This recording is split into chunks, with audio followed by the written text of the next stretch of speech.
Zlurpcast!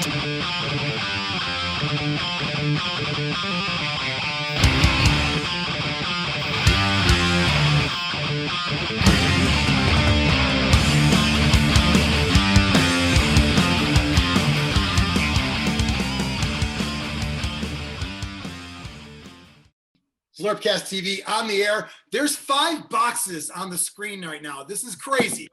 I'm out of whack. Mike's on the bottom. Valdric's on the bottom. So there's a gap in the middle there. So I'm guessing we have a guest before we bring him on. We've got Biran in the black shirt and the 1 week from freshly shaven. Shaven, you basically have a clean look about you. Xtreme has the 40 minor shirt, no longer available. So if you see one in the wild, that's rare. Pick that up. Get it graded 9.5 or higher. You're going to make some bucks on that one. Mike's in the flannel on the bottom, as we discussed. I got my retro. Oh, yeah. Oh, man. Oh, yeah. I wish I don't know what happened to my shirt. I had one of those too, because that came out when the book came out, right? Yeah. I think it's 17 years old now, but yeah. Man. I've got my Macho Man shirt there. So let's introduce our guest. Today we're talking about Age of Sigmar. And while we've got a brief history with it, which we'll touch on, we don't have the in-depth, hardcore list building math hammer that you came here for. So we had to bring on a guy that he's been known for years in the internet and in-person gaming community. I believe Xtreme knows him as Fienzelic. I know him, of course, as Zonin Huxtanges. Mike knows him as Gasmuenas Meister, and Biran knows him as Dingleberry Jones. Many of you know him as the king of tools because he calls his fans tools. We would never do that. You're the Zlurp Nation. You're part of this. He punches down. He calls his fans tools, so he's king of the tool. Let's bring him on, David Witek from Garagehammer. Hey, here I am. There he is. Welcome to the garage, you tools. Yeah. I'm already jealous because your show, I'm supposed to be the radio guy, but you have better radio pipes than I do, and I don't like that. See, you said that before, but I don't hear it. I don't see it, but that's just me. Let me get this. There we go. Now I'm centered. There we go. Okay. Since we're showing shirts, I've got my, The Thing. What is that one? I can't see it. Oh, it's from the movie The Thing. Kurt Russell. Yeah. Oh, from The Thing. I thought I was thinking Fantastic Four for some reason. No, I went the same way. I'm like, why is Antarctica? No, I'm sorry. Yeah, Biran writes a lot of orange rock fan fiction, so that's on his brain right now. Yeah, no, my horror movie T-shirt collection. So I didn't know. I had a Harry the Hammer shirt, but I got it like 12 years ago when I was at Warhammer Day back when they had it forever ago when I brought my son, and it's like a 2X. So I'm about 3 X's out of it at this point, or so. Just say more than 2. We don't need to know the number. I'd rather. I'm more than 2. Yeah, more than 2. You got a Pinhead shirt from Hellraiser? I do. I figured you might. I wish I had one of those. I got so many dumb shirts. I need to get the box first, but I have one. I have one signed by Pinhead, by the guy who plays him. Yeah. I did not realize you had such a horror movie fandom going on. See, look, we're learning already. The audience is learning. We already know. Oh yeah, so my wife and I watch horror movies all the time. We love it. We've got all the little NECA Jasons and Michaels and Leatherface up in our living room. So when my parents come over, they're irritated. Oh, that's nice. Oh, and you don't settle for the trashy Funko Pops. You go with the NECA figures. Nice. Yeah. I always like your Saturday night movie reviews. You talk about some of these horror movies, these 70s blaxploitation movies you've been watching, stuff like that's great. Oh, it's so good. It's so good. It's so much fun. Hey, Mike, how does Witek's dick taste in your mouth? Oh. Like poop. As expected. Ass to mouth all day. So before we delve into Age of Sigmar, which is what this episode's about, I do want to mention, toot our horn a little bit, but also explain why we brought Dave on here. I like to think of it, Dave's show Garagehammer is 1,000 times more popular, and dare I say 1,000 times better than this show right here. The way I look at it, it's kind of like, how big the band Metallica is, but then they mention all these bands you've never heard of. We're like your podcaster's favorite podcast. It's kind of that, because it's that no one cares about us except other people in the biz. And that's fine. We'll take the street cred that goes with that. But Dave's like the pop podcast. You know what I mean? Everyone knows him. He's a celebrity walking around Adepticon. Meanwhile, he's just trying to make his way to whatever room Mike's got Blood Bowl in. And his fans are mocking. They're like, fans are going crazy just to get like, I think one year you had green hair and they just wanted a touch of that. I did have green. Now it's this weird purple teal that's fading out. And you're like, I don't care about my fans. I need to find the Zlurpcast guys. Do you remember the first time we met? That was in the champagne room, I believe. I was nervous as fuck. I came in there and I was just like, hi. And I'm like, you're Jonny P. And you're like, yeah. And you're looking at me like, what is, you're looking at me like, is he going to pull a gun? And I was just like, no, dude, I'm a huge fan of your show. Yeah. And then we were talking a bit and I'm like, you're like, what are you doing? I'm like, I have nothing to do for like 4 hours. Can I just kind of sit here and hang out with you guys? And you're like, sure. I felt like such a weirdo. No. What I loved about that, though, is afterwards, it's like if I ran into, like think of like an actor who just looks weird, and like Johnny Depp. He's gonna look weird if you run into him at the airport. You don't know who you're talking to. Then like a day later, you're like, hey, that's the fucking Garagehammer guy. Huh. If I only knew. And the pressure's off because you think he's just random Adepticon guy. And it was so much fun. Yeah, nothing but random. I mean, you're no robe guy, but you were one step above. Clint Beaver. Nice Beaver. I say nice Beaver. If you watch the kerning on it said Clint Beaver? Clint Beaver, yeah. If you watch the kerning on the font, it looks like Cunt Beaver. If you see it too close and all in caps. That's called kerning for the graphic artist nerds out there. Yes. So, Dave, you have gone through the Warhammer fantasy ups and downs. Yeah. Can you tell me like what it was like that moment when you came to a crossroads, dare I say, a death path? Which way do I go? It goes up. New game I just found out about. It's weird. That's on eBay. You had to make the decision.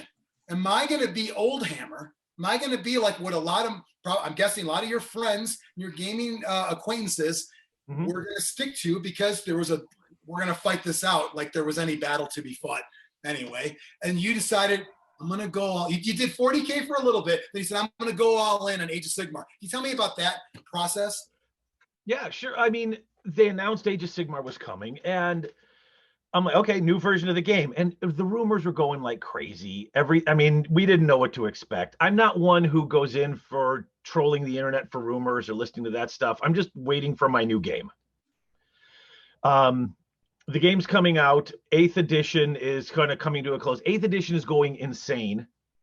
The end times got all these crazy rules. I remember that last year for 8th edition Adepticon, I was there with my co-host on the show at the time, Chris Yu, who basically after the first day was like, I think I'm done. Yeah. Like didn't even do the second day of the tournament. He's like, I'm not enjoying this at all. And this is end times 8th edition. This wasn't even, we haven't even gotten Age of Sigmar yet. That 8th edition, so Mike, that's the one you and I played a bunch, right? Yeah.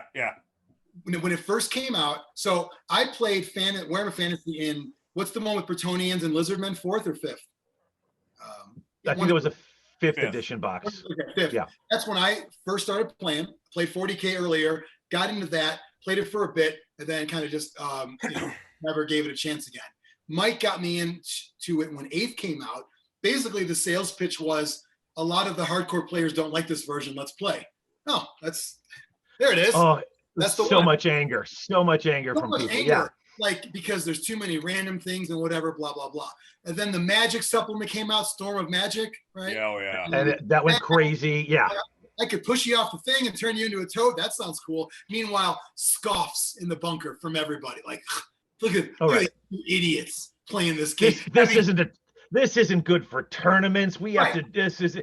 Come on. This is so wonky. Idiots. They're laughing, having fun. What a bunch of morons having fun in a game. Idiots. How am I going to know who the best Warhammer player in the entire United States is if we don't have a better set of rules? Dude, it's Warhammer. Like, I mean, I'm glad that you love to play competitively, and I'm glad that. But I never tied my own feeling of worth to how well I played this game. If I did, I would have killed myself years ago. I suck. When I see the guy in first place, I'm thinking, dude, save some pussy for the rest of us, please. Got the trophy. I wait for him to get up and I sniff his seat. Yeah. like with his list. And don't get me wrong, man, I like doing well. I mean, we all do, but it's the difference between the people who do well because they enjoy it and they just happen to do well, and the people who hang everything that they are on it. And those were the people in 8th edition who, when Age of Sigmar came out, it really shook the tree and all those people went away. And honestly, yay. Like, I didn't have a problem with it because it was like, now it was just the people who just like to play for fun. Because let's face it, when the game first came out, it had issues. Sure. And yeah. I mean, it's, you know, and we're going to have a tournament episode eventually too, just discussing why the nature of that style. I mean, I like that those players exist because, one, it's somebody I can throw someone I don't want to play to. Like, you know, we're going to be heading out soon, but there's a whole group over there, like push them off onto them. The other great thing about those people, I know when they get sick of their army, like if they lose 2 games in a row or something, they're going to put it up for sale, and I'm going to get like an amazingly painted army for like $200 for half price. Yeah, exactly. Yeah. So that's why I like those people, but that's very the guys who the new hotness just came out, so I'm going to sell this to buy that. Great. Yeah, I'll take it. So at that point, when did you shift Garagehammer? Because it was all Warhammer Fantasy. I remember you did 40K on your show for a while. Was that it wasn't. That was just a random episodes here and there. Oh, it was. And that was more Garage Gamer, which is like we have the regular Garagehammer episodes, and then when I want to do something that's not Warhammer Fantasy, like if I'm talking about a board game or a movie I went to see, I would put it under Garage Gamer. Anything not fantasy. Right. So then, and don't get me wrong, I love 40K. I just don't have. I really have time to play fantasy. And that, like, and who wants? You're already big fish in a smaller pond. Why do that? There's a. I am hardly a big fish. Okay. I'm too stubborn to quit doing this show after 10 and a half years. I've just been around longest. We talked about bigger than 2X. So, I mean, to be fair. Oh, well, there you go. You know, so when did you make the decision to say, I'm going Age of Sigmar on the show? Come with me if you want. There's other games. Well, they sent me a copy of the new game. They were nice enough to send me a copy of the game. And I built it and I put it together and I'm like, this is pretty cool. And then I read the rules and there's like no points and none of that. It's just sort of like count up your models and stuff like that. And I'm like, well, I'm going to give it, like, what else am I going to do? You know, and other people are like, you could have gone 2 ways because there was 3 ways, I believe, if I remember, Mike. There was, because at the time we were all in on Mantic. And I played that too. Yeah, go with Mantic. Or stick with 8th edition episodes and get salty if you don't like what we say about them, even though they got higher ratings than GW games, by the way. But you could either say, I'm going to hang on to whatever people come up with for 9th. I'm going to play Kings of War, or there was some other battle game people started playing, like I forgot what it was called. I don't Infinity? Remember. No, a lot of people were. In my gaming group disappeared. I'm just letting you know. We had a group. We had a banner and everything. I'm the only one left. Like everybody either went to Infinity or Mantic or 40K, and I didn't know what to do. Like I'm just giving it a try, and it was insane because you'd sit there and you'd like play a game and it would go really great. And then the next game, it would be over at the top of turn 1 because of accidental douchebaggery. Cause you didn't know nobody knew what was going on with the rules. Right. It was, so that was brand new. I mean, that was sort of the sales, us being all in on Mantic. I remember the actual moments that Biran used Age of Sigmar to lure me. I think Mike was already going to get in, but Biran, we're at Bona Beef, doing our beef goat we go there before we go to the game. We went to Bona Beef. Beef goat was our club. He says, "Hey, we're all doing this." I'm like, no, guys. We said we don't like Games Workshop. Remember? and that was not even the same people. Because Dave, your people were. I'm done with them because they blew up my universe. We were just done with them for. You guys were done with, like, there was a lot of people who are just at some point are like, I'm done with Games Workshop around this time. And let's face it, the people who ran that company at the time are not there anymore. Totally. And it was not cool. And now, like, it's like, oh, hey, they joined the 2000s. They're on the online. They're doing things. They're talking to us. GW 2.0, we kind of, you know, people dub it, but we were doing Mantic Games because it felt like the rules were fun. They weren't Games Workshop, but we still scratched all the itches of Sci-Fi Skirmish, Big Fantasy, all these games we liked. Blood Bowl to Dreadball, Necromunda to Dead Zone, Warhammer. I still think that Kings of War is a fun game. Yeah. And you can play with, I can play with my other models because they just are like, yeah, play with whatever you want, you know? Yeah, Kings of War is great. Mike, on the record, you wanted to give it a 5. You were a little scared about giving it a 5. You said, if this ain't a 5, I don't know what is. You're like saving your 5. You know, you were like a 5 virgin saving yourself. Yeah. And you're saying, I got to give it a 5. So Kings of War is a great game. But Dave, you said we jumped into Age of Sigmar probably around the same time you did, because it was still at the, maybe you were obviously earlier because you got the game, but it was all new. It was, yep. Biran, what's the line you used to say? Because you said it about 40K 8th when that came out too, was if you think you can do it, you can do it, or whatever, right? Yeah, yes. But we kind of jumped in when the points came out in the General's Handbook. That's when we really got in.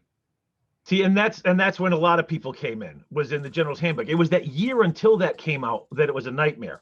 And both 40K and I think what you're trying to say, Johnny, is it used to be when you'd play 8th edition or old 40K, it's, can I do this? And the answer was always yes, but. Yeah. And now it's like, can I do this? And the answer is yes, and. Right. Yeah. You know, and you could do all this other stuff, and you would just jump in. It was rough. I'm telling you, that first 6 months, I'd be on the air and I'd be like, oh, we had a great game. And then the next episode, I'd be like, I don't know if I can do this. Like, and people would write in, they're like, oh, we could hear it, the struggle in your voice, because I just didn't know where the game was going and I wasn't certain what was happening. But I just figured I'm going to give it a shot. And honestly, no company could do that, what Games Workshop did. They've been the only reason they got away with coming out with a game with no points. And then basically the community came up with a sort of a points, not points, but like a pool system where they gave units a certain amount of points. Those guys who made that system and the community went with it, they got invited by Games Workshop to Games Workshop, who said, listen, what would you like? Look at this. What do you think of this? And it was basically mostly their system, but just changed from unit costs to a regular bigger point system. Mm-hmm. It was kind of like take what they did, multiply it by 10. Oh, no company could do that. Right. Well, I think it's awesome and ballsy of GW, because they did it with, you know, the next 40K, 8th and now 9th 40K.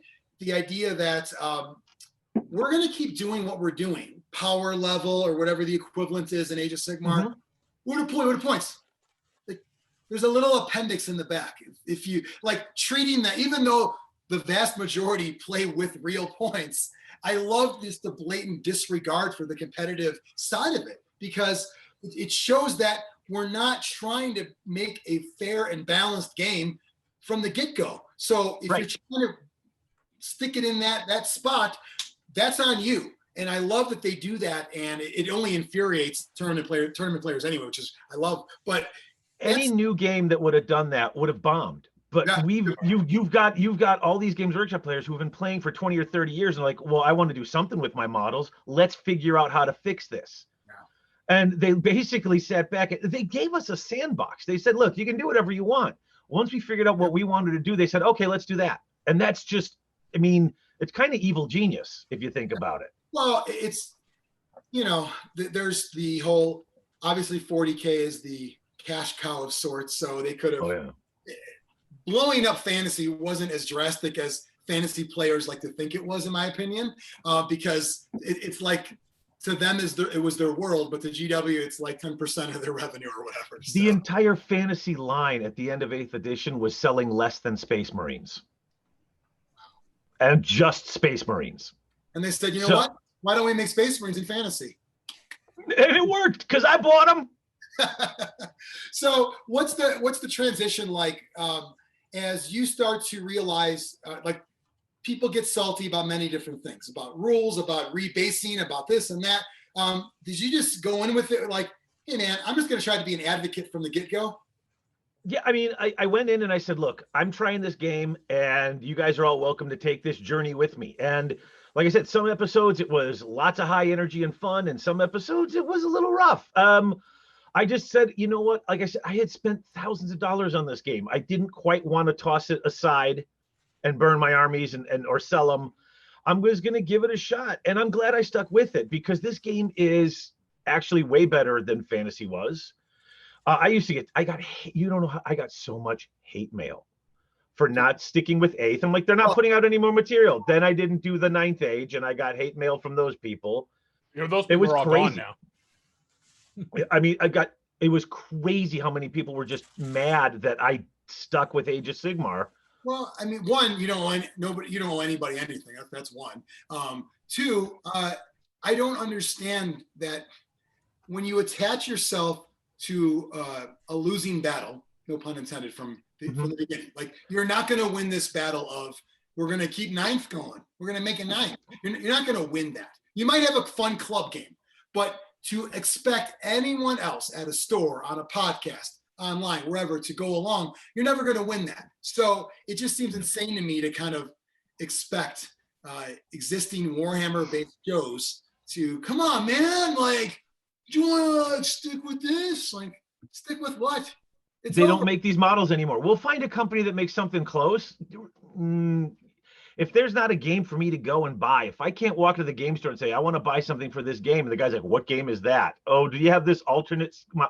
Okay, well, I'll play this game. That's right here that you have tons of it on the shelf.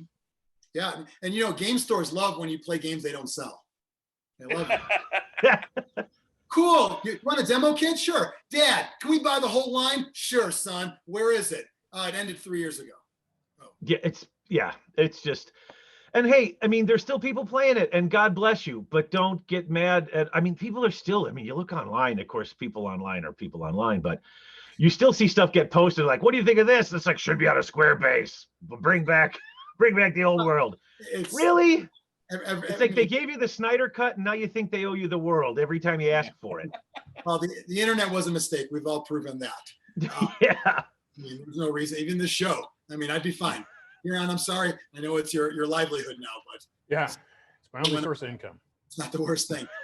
So we played Age of Sigmar when a year in, right? So general compendium or handbook, whatever it was called, comes out, and Biran gives me half the box. So how do I say no anyway? He gives me the Blood Reavers, and first taste is free. Yeah, exactly. The first one's free. I loved it.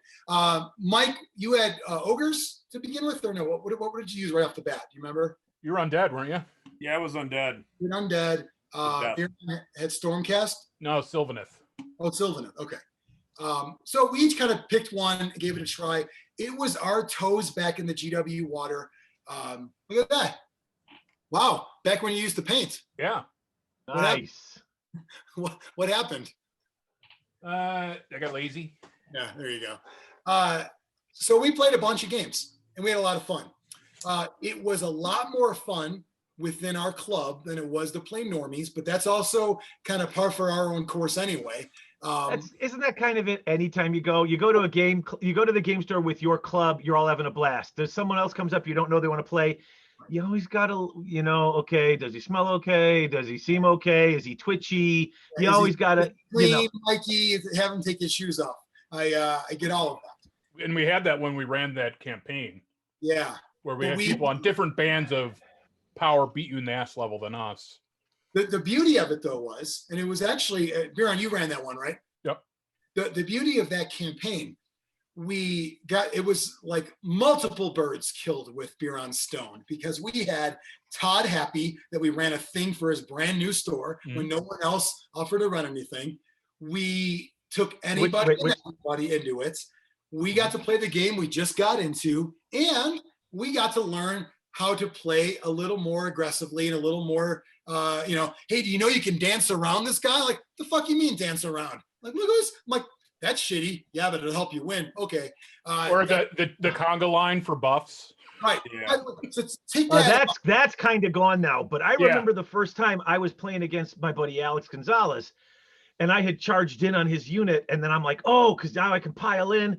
So I'm piling in all around trying to get in. He's like, you sure you want to do that? I'm like, yeah, why? And I finished fighting his guys, and all of a sudden, these guys that were over here that I never charged piled in and attacked me. I'm like, what? They're not. He's like, when you moved to get to the unit you charged, you got within 3 inches of them. And if there's a unit within 3 inches, I can pile in an attack. And I was like, you can what? Wow. And it's like that. Yes. And it's like, oh, Just because, unlike in fantasy, when I charged the block here and the block standing right there was looking at him going, you're screwed. Like, and they couldn't do anything. Here it's like, oh, they could just pile in and jump in. And it was like, oh my God, this game is awesome. Like, there's so much I can do. I mean, there's something to be said for the people that want to play out a battle in their head and have it go expected the way they want it to, the matchups and the sort of, rock, paper, scissors of this and this should beat this.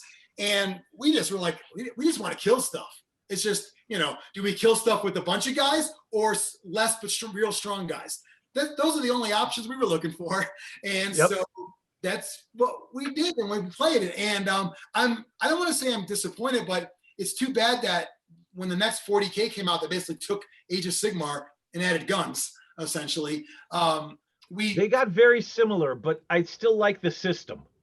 Yeah. Especially, and here's the thing, I never thought I would miss, like, I when they moved away from, oh, here's your arc.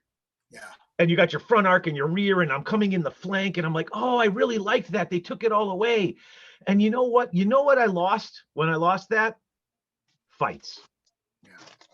I'm in the rear. No, look here. If you put the tape here and you put the line, you're actually in the front. But no, I think that half a guy is this way.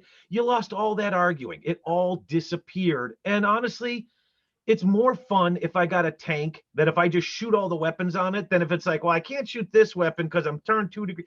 Right. Well, if in real life, if you're turned 2 degrees left, you wouldn't see them. This ain't real life. I'm playing toy soldiers. Let me blow stuff up. That's why I came here. Exactly. I'm either playing in this fantasy universe or just a few years in the future. I think I can fire more than one weapon. The fact that Kings of War, and we're going to do an Ice of Fire episode as well, that are keeping the rank and flame stuff going.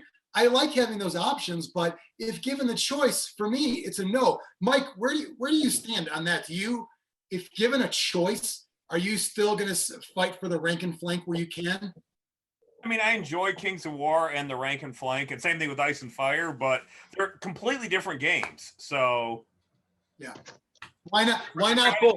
Different everything. So, as the animated GIF says, why not both? Why not both? Yeah.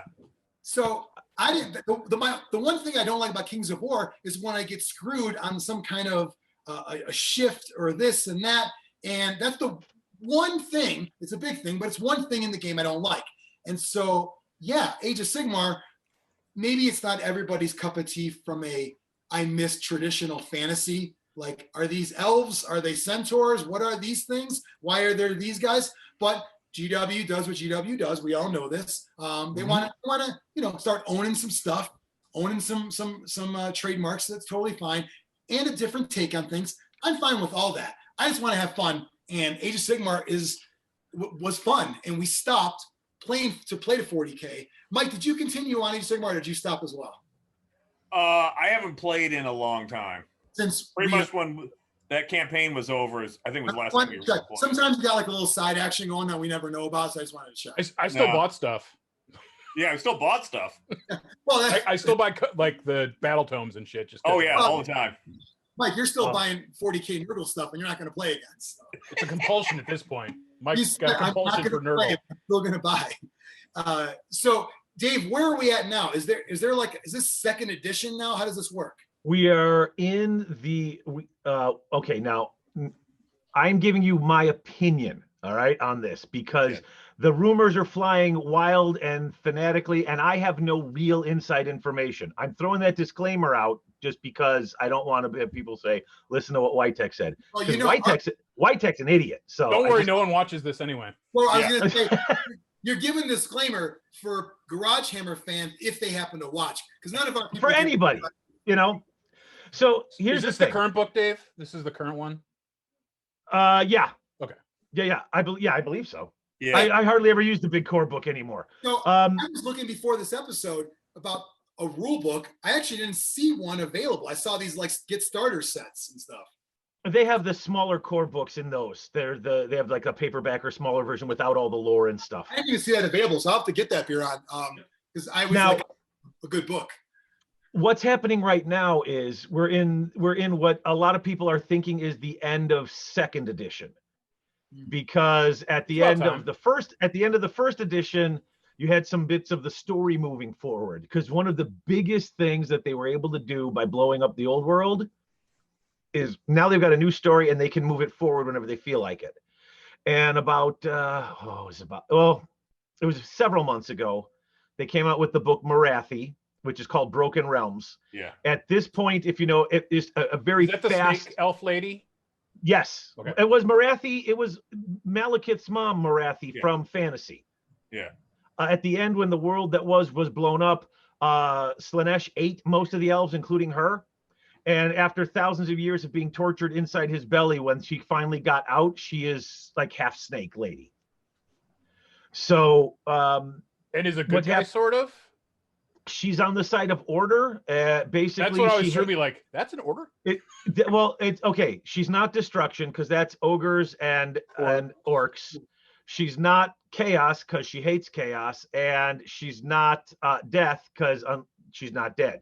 Well, so the only place left is order. Basically, nobody really trusts her, but she hates chaos and she fights against them. So ally of convenience. Well, order is not good.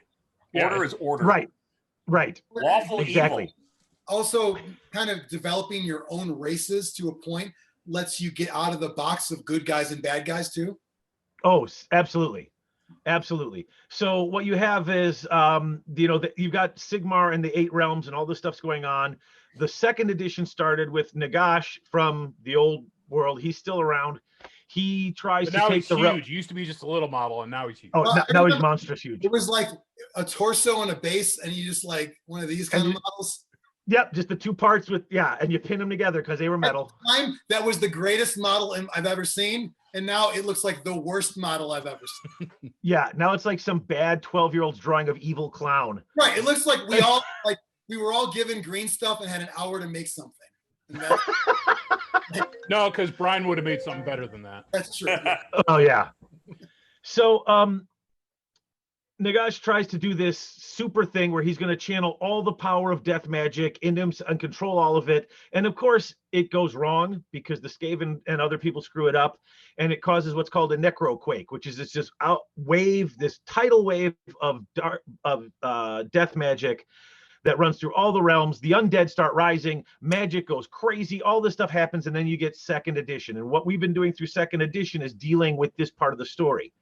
And now we've got Morathi came out. She just made herself, she basically became a god like she's been trying to forever.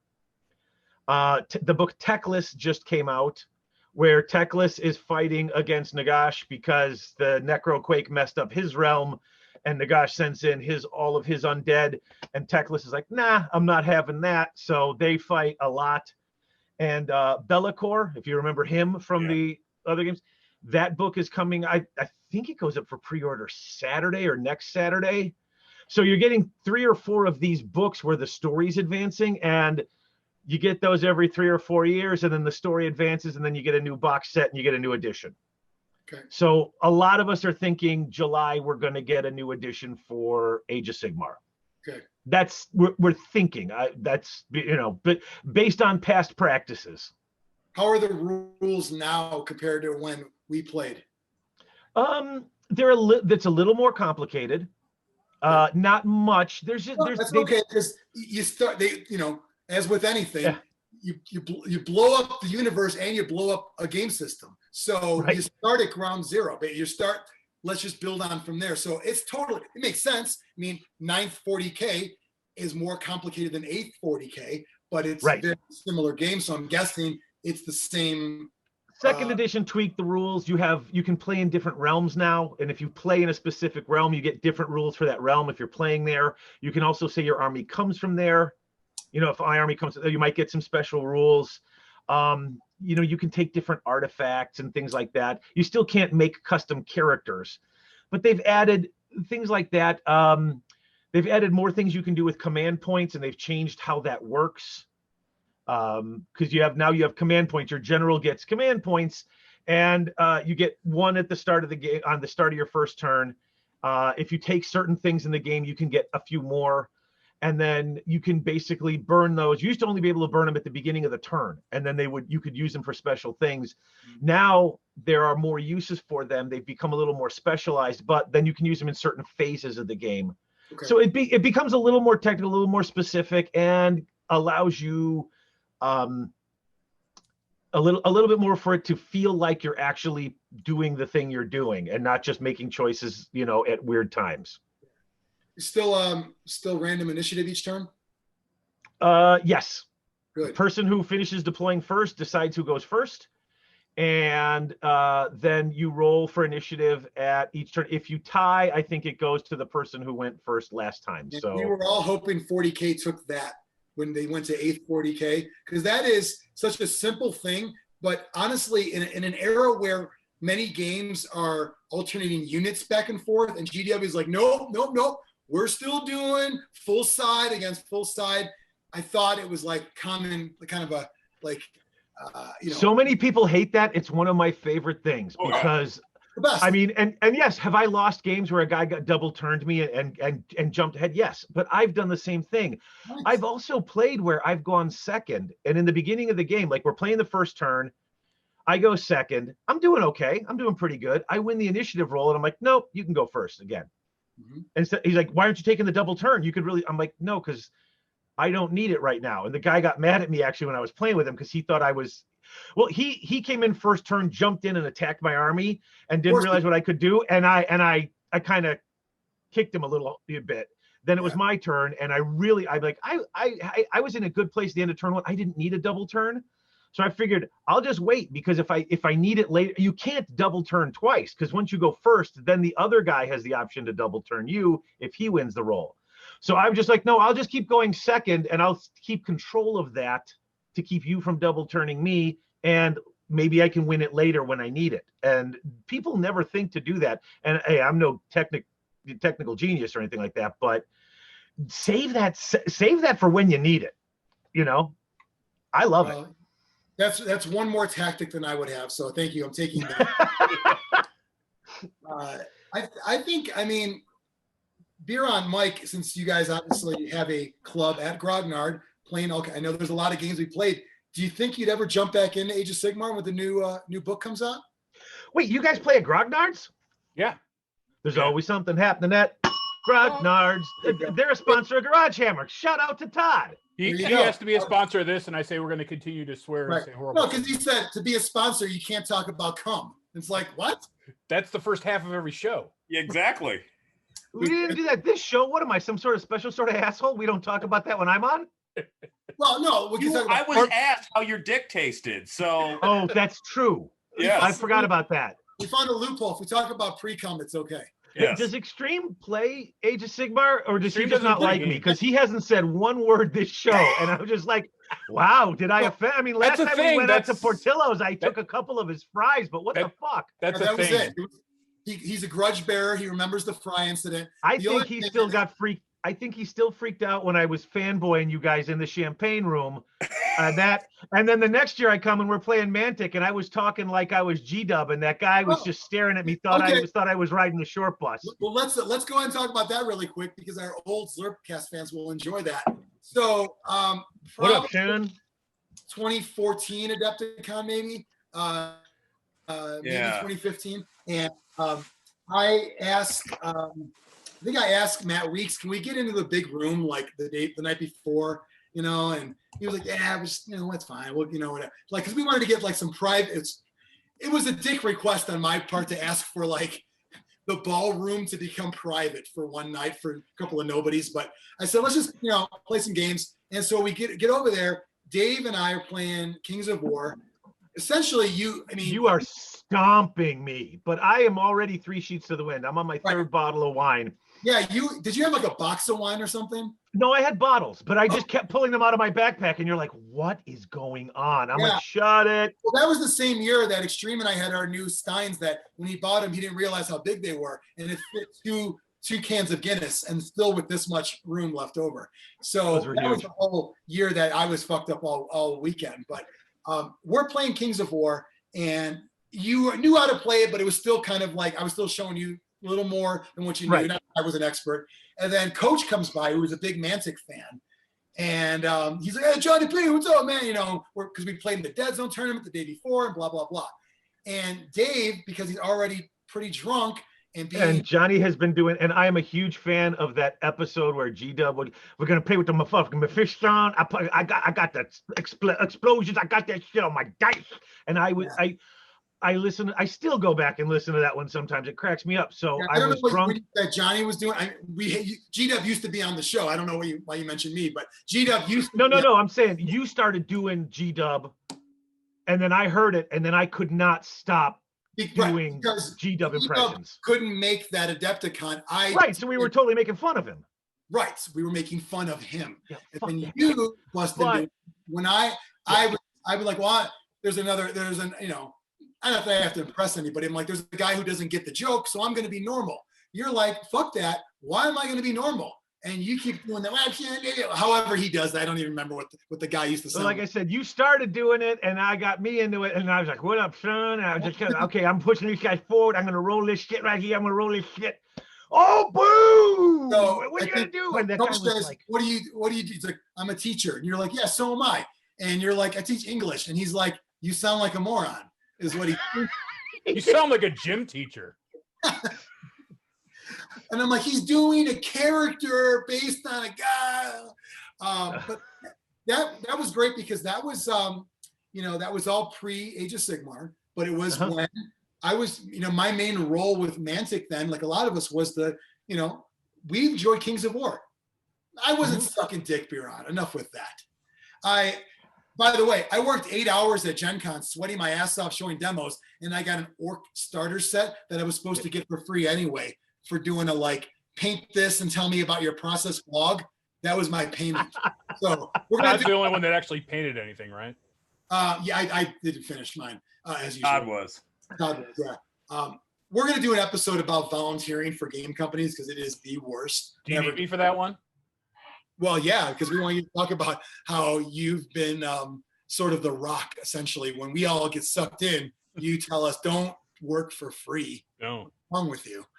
We're adults. We can buy models off the shelf. I don't need to, like, you know, do this at a convention. So, Dave, we're playing Kings of War. And at that point, you know, I don't remember when that was was Warhammer done at that point? Or... it was still 8th edition. Okay. It might have been the last year of 8th edition. Yeah. Like when rumors, like this was during the end times and things were going crazy. And yeah, and then everyone was like, and Mantic was like, look, you can just play this game. And like, they were clever. Hey, we got a short set of rules. So those of you who don't like their rules, we got a short set of rules. And we're just going to copy all the Games Workshop armies. So you could play with your existing, you don't have to buy a thing, and the rules are free. And if you like it, you could come and buy some. Hey, I bought their zombies because Games Workshop zombies were awful for like 20 years. So yeah. I bought their zombies, I bought their ghouls, I bought stuff from them. Remember the debate where people would ask, like, why would you use GW models? I'm like, don't you know that most of these people have these models already? They're not necessarily going out and buying them for this. Biran, right. You didn't have ghouls, but you had ghoul arms, correct? Yeah, just all left arms. All left arms. A lot of times you buy something, there'd be a random left ghoul arms just in a box. And I'm like, I guess it's a bonus. I don't know. Their quality control is not the best. No. At that point, Dave, were you essentially scouting out a way to use all your Warhammer Fantasy stuff? Like, should you go all in on Kings of War at that point?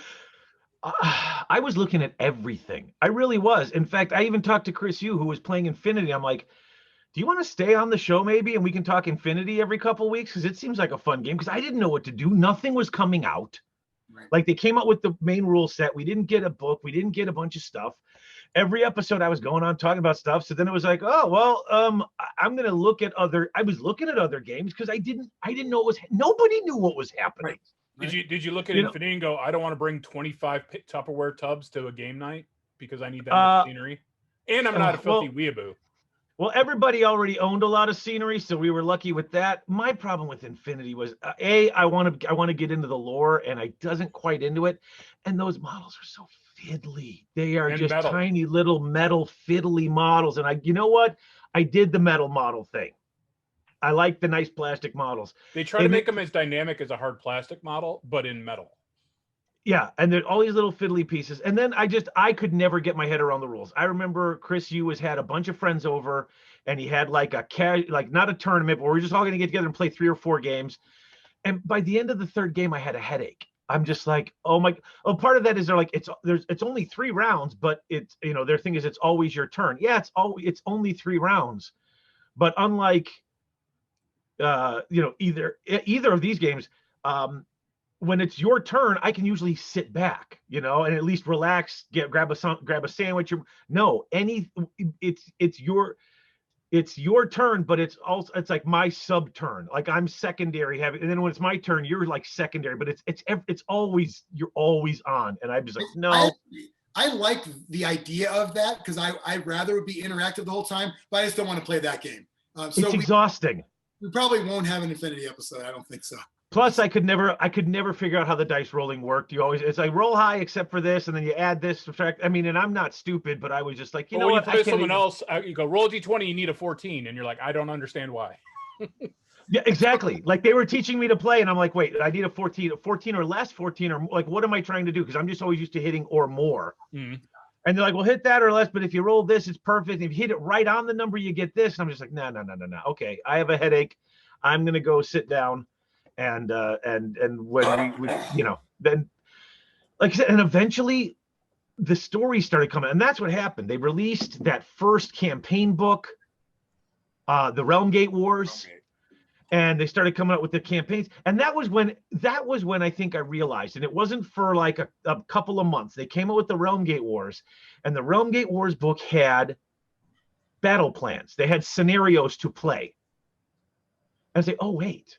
And I think that was the biggest hang-up. All of us put it together and started to play like you played in 8th edition, which is you have an area around, you have some terrain, and you just push your guys at each other, right?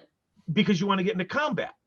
And that's the whole game. Except this game, if you just push all your guys together, then you just roll a bunch of dice, take a bunch of models off, because there's not all those blocks and those ranks and those flanks. It's not the movement aspect of it isn't as precise. So everyone gets in the middle, and then you roll dice and you take your models off. And then they're like, no, play this, get this objective, do this, do that to win. And suddenly it's not about killing models only. It's about all these other levels of tactics. Once that came out, I was in. Like that was it. I was done. I didn't need to find anything else. Well, I like that, and you like that. A lot of people played fantasy because they didn't want to do essentially the 40K style of gaming, which is it's like 40K missions. That's exactly what they brought in, and it was brilliant. Well, it worked so well. We think it is, but that was probably a turnoff to a lot of people that wanted to move blocks around and get screwed on angles, I guess. And if you want to do that, God bless you. There's games that still do that. But it's one of those things where I never thought I wanted it. Like I didn't like, I mean, I played a little 40K, but it's like, there's, all the things that we're talking about that we like now. Like I was, that's why I'm playing fantasy. I don't want that. I like my big regimented blocks. But then it's like, wait a minute.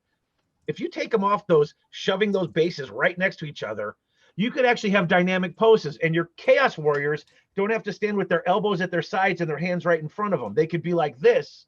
Right. Because you don't have to block them all together. Suddenly the models got better. Yeah. The terrain was cool. And you were doing more. It was more than just, I'm going to get into you at this point and then roll my dice. And then, all these things. It was like, oh, wait, it's a completely different game. And I really like it. Yeah, it was fun. So I think, earlier when I brought up Grognard, we got a little off. Biran, Mike, do you think you would play this there? Give it a shot. Yeah. I mean, when 3rd edition comes out, I'll probably pick it up. One of the things that bothered me about 1st edition wasn't the rules. It was, I don't want to say the lore, but I like knowing the world, I like maps. And there were no maps. It took a long time to get that. And it was like they talked about these battles and these fantastical locations that really had no meaning. They were just words.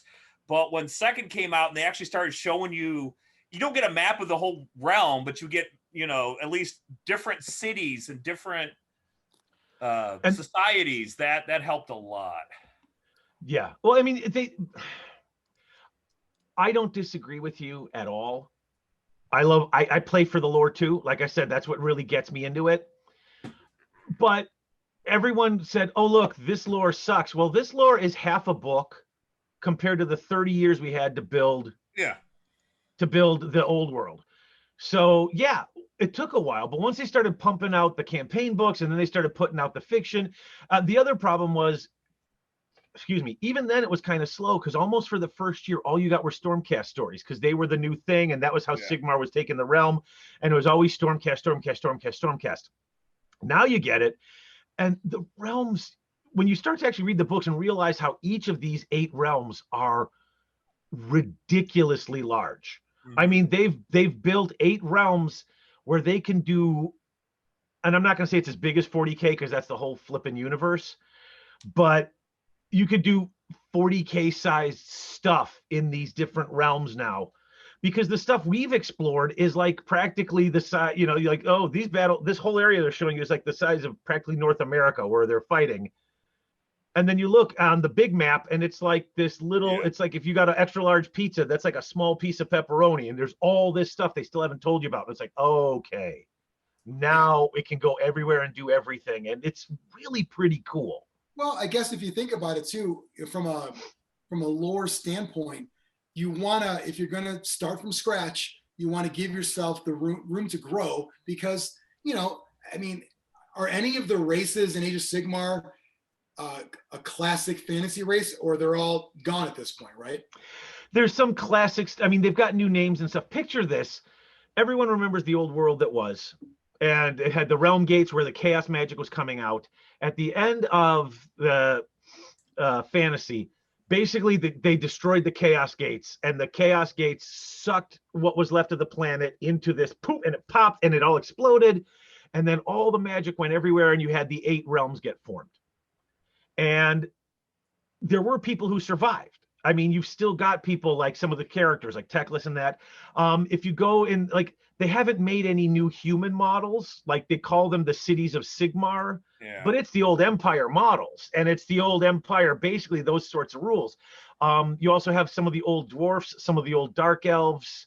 Like, there are bits of those races that have stuck around, but all of the new stuff they've put out is, let's call it, I would say it is their own unique IP.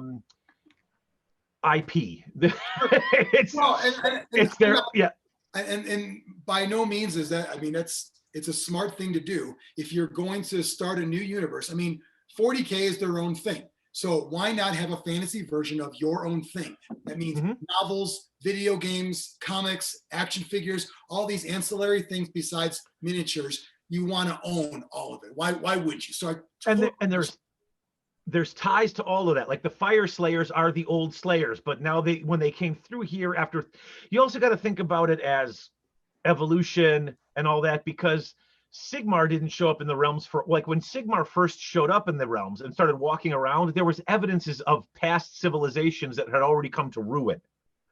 So the realms were around a long time, and then Sigmar was around going through the realms and doing this. So people from the old world populated this place, but they grew and they changed, and things are different with them now.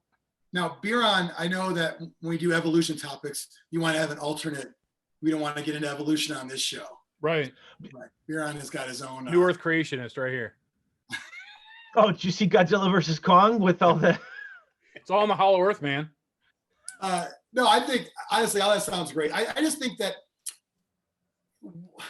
everything seems cool, and it's sometimes there's too much cool, because now it becomes you have to 40K and Sigmar have some similarities, which sometimes mean you got to pick one or the other. Whereas in the old days, it seemed like we would play 40K or fantasy. Do you think people are split like that, or do you see people playing both all the time? I do know a lot of people who either play both or play both, which means they just buy models for both games. Right. But that's Mike. They're still buying models for both games, and I do know people who play both. But I mean, even if you play both, you usually have a primary. Yeah. There's one that you play the most, and the other one you kind of dabble in. You're curious about. That's like me. I play AOS. I'll play. Now I sold all my Space Marines, but Chris Yu still has like 3 armies. I can go play with him at his house, and I'll play 40K. I mean, if you loan me an army, which why not? Let's play a game. But everyone's got a primary. I think the brilliant thing that Games Workshop did with this is you would buy these armies, and armies are not cheap. We all know you're dropping, high 3, low 4 figures if you're buying armies sometimes, if you're really buying a bunch. What Games Workshop did, which is clever as hell, is they set up all sorts of allies now that you can take. Yeah. So now it's like, oh, this came out? Oh, that's a really cool model. I don't want to play that whole army, but I'll buy 2 units and ally them in my army. And then once again, first taste is free because now that I got 2 units, if I buy like 3 more, then I got a small game with just this army. Yeah. And then I'm playing small games.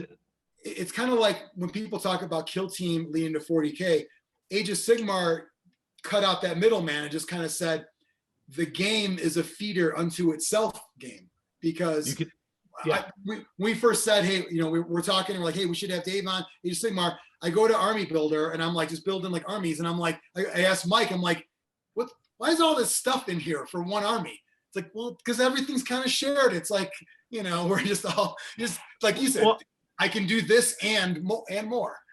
Well, that was it. When they first came out with the books, they came out with just Grand Alliances. They came out with 4 books, and you were either in order or destruction or death or chaos, and you could just take. In fact, people still do it now. You can still play Grand Alliance Order. The last Adepticon, which was 2 years ago now or whatever. I remember a guy who came in with Grand Alliance Order because I'll just take the best units from this and I'll take a few units from this, and he managed to mix up the different armies. And anybody else would look at that and it actually played really well for him because he knew what he was doing. Pardon? Soup?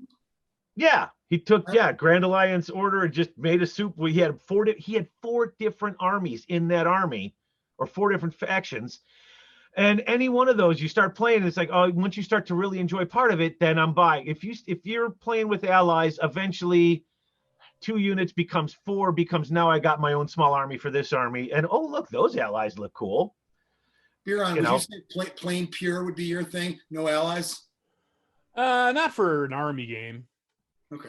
Because I always like to buy new stuff. Has rules, Dave, like you have to play certain. It's like the soup Nazi in Steinfeld. You got to just do things the right way, or else he scoffs at you. But isn't there a downside to mixing it up versus having a pure army? Pure army. Well, if you play just that one faction, they have their own faction.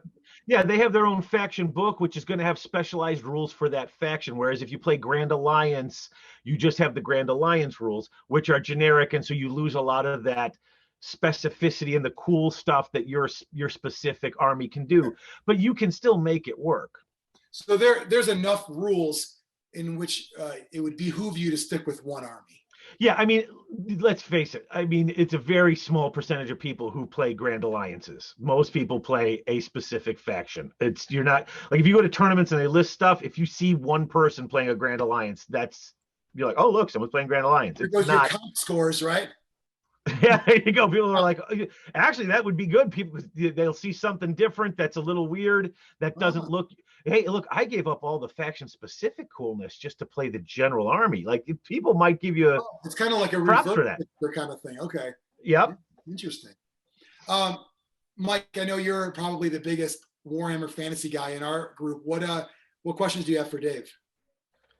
Do you think they will ever, I was really happy when Cities of Sigmar came out because, and you should be, because it's awesome. Humans and a lot of the Duradin, the dwarves, and just do you think they're going to come out with basically just your standard human faction? Or I kind of feel like Cities of Sigmar is it. I don't think there's any more. What you don't have anymore in this world are purely human cities. Yeah. Okay.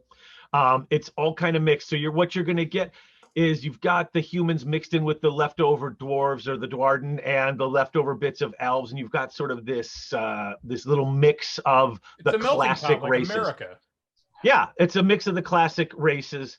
Plus, if you release a whole new faction of humans, unless you're just gonna, you'd have to A, scrap the old line and then start a whole new line, or mix them together or something like that. I just don't see how it would work without scrapping the entire old Empire line. Do you think they're maybe saving humans for another game? Like like an old world, or something where something, the idea of, we're not going to touch that right now. We have, if you want humans to a point, your choices are Stormcast. I mean, right. They're not, I mean, Stormcast are superheroes basically, but that's your closest. Unless you play Cities of Sigmar, but I personally, and once again, I don't know. I'm just talking out of my ass. I'd like to think that they're doing with Warcry and maybe like a Mordheim, the old world. I'd like to think that maybe they just decided not to touch generic humans for a hope of having a more like it's cool. I guess my question really was human soldier models. So maybe call them a different faction or whatever, but because I mean, do they really even selling the old Empire models anymore? Yes, you can still buy. There's certain ones that they still make and that you can still buy. You mean at Grognard, the repackaged section? I believe there's like an old Karl Franz available right now. Well, and that's the thing, that they've got this, and they do sell those. I mean, you can still get them. They still sell them. I don't know. I would love to see them come out with a Mortal Realms Mortals as opposed to the Germanic, old world mortals. I think everybody would love to see that. But the point is, what we're looking at now is we've got probably we still haven't met Tyrion or his army. We just got Teclis. We still haven't met Malarian, who is Malekith, and his army. They're coming out with weird little cool sub-factions of things. Everything they're trying to do right now is something that is unique to them. Yeah. So unless there's a way to make humans not be generic and be very specific to the mortal realms, I don't see it. Yeah, I could see you got to have some kind of twist, like a monkey with four asses, if you will. Yes. Is that because I've been out of it for so long? Did they take all the big names and Sigmarify them, like Orion and those kind of guys? Many of the most powerful guys did come through in some degree to the old world. In the end times, Teclis destroyed the vortex that was sucking all that the elves had created thousands of years ago to suck the excess magic out of the realm, so that way chaos couldn't take over. And he broke that up, and each of those little winds of magic went into someone and made them an avatar of that type of magic. All of those guys still live. So you've got your Illyrial, Tyrion, Teclis. You've got obviously Sigmar, all the Chaos gods, Marathi, Malekith comes back as Malarian. Your big names, a lot of them stayed. Gotrek showed up again. He jumped into the Chaos Gate at the end. He popped out. They got the Green Knight in there? The Green Knight is not. None of the Bretonnians are in there. I know. Green Knight was my favorite model of the old line. It was just beautiful. A nice chunk of metal right there. Yeah. It's like all the old human stuff, like the puffy sleeve guys, are all web store exclusives. Oh, is it web store exclusive? So you have to order those online? Okay. Yeah. I think they will be phased out. When what Mike's saying is he wants a segregated city of Sigmar. No, the look it doesn't match the look anymore. So it just looks like you will find them in the Cursed City. I'm playing with my old models, and that's actually, I know that's how it feels. That's the one thing about playing Cities of Sigmar is it's like, oh, these are all the old Empire models, the old Dwarf models, and the old Dark Elf models. And a lot of them still showing up on square bases too. That's the crazy part. They haven't updated the pictures on a lot of the old ones, so the pictures are still the square base pictures. It almost, in a weird way, when you talk about bringing the characters over, it kind of reminds me of what they're doing in 40K too. That when you have an old Space Marine hero and they're like a little guy now, and they cross the Rubicon or whatever, and Primaris, Primaris, Marnius Calgar, became a Primaris. Yeah, they did it for pretty much all the big names. They have a new model, and they're obviously better models, and you want to have it look like. Oh, thank God, yeah. Yeah, you want to have it look like the stats have them as. So it's not surprising that you want to keep like a little bit of the old lore, but just enough to kind of, I guess, bridge people over. But you have so much new stuff out there. You know, I was listening to one of your episodes on Garagehammer, Dave, your Hedonites of Slaanesh episode, because that's, you know, what I want to play.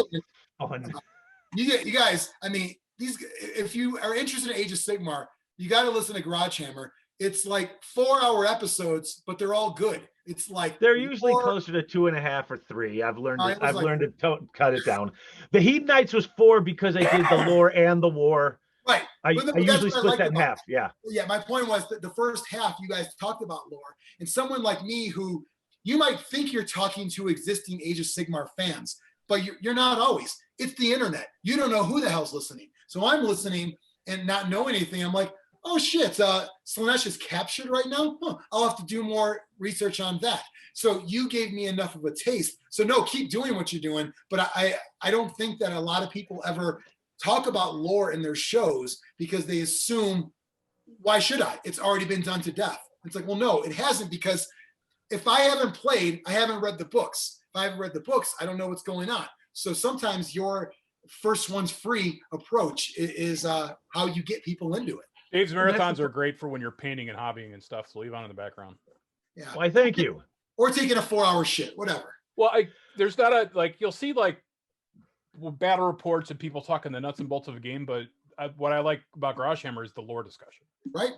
Yeah, same here. Well, to me, it's my favorite part of the game too. That's honestly, and I'm not good at this game. If I just talk nuts and Alex isn't on the show anymore. Alex play tested. Alex ran tournaments. Alex won games.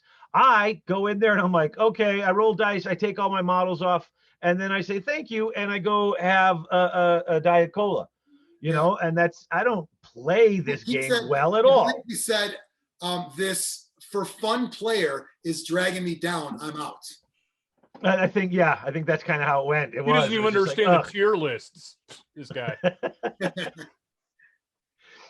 Well, that's the thing. And then, okay, so I did the Hedonites of Slaanesh episode, and I'm doing it with my friend Jerry. And Jerry has only been playing a short while, and he knows less than I do. So we're talking lore like crazy. Then we get to the rules, and we're like, this looks cool. This looks cool. I wrote a list. You wrote a list. I found out later, like, dude, your list sucks. I'm like, I figured it would. But then I find out from people, they're like, yeah, and we were just so hype. I'm like, this army sounds so cool. They toned down the thing that was gross, and it's gonna be fun. And everyone's like, you know, that army sucks, right? I'm like, does it? Like, I didn't know. Who cares? It's so funny you say that. So I listened to your episode, and I'm excited. And I go in, I have bought some stuff, and I'm like, if I ever play, I'm gonna get some stuff.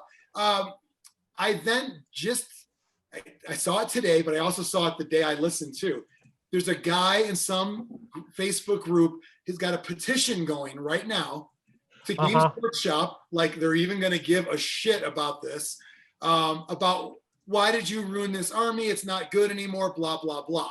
Meanwhile, you don't play admit that you don't have play testers. It was just like, that was the most... Well, also, I'm not going to play a giant model with 11 tits to try to win games. I'm playing the model because it has 11 tits. Yep. Yeah. Well, I'm like Slaanesh, but I only like the sexual pleasure part of it, not the pain. Well, Biran likes the part where killing for pleasure too. So basically coming and killing, or killing and coming at the same time. Right.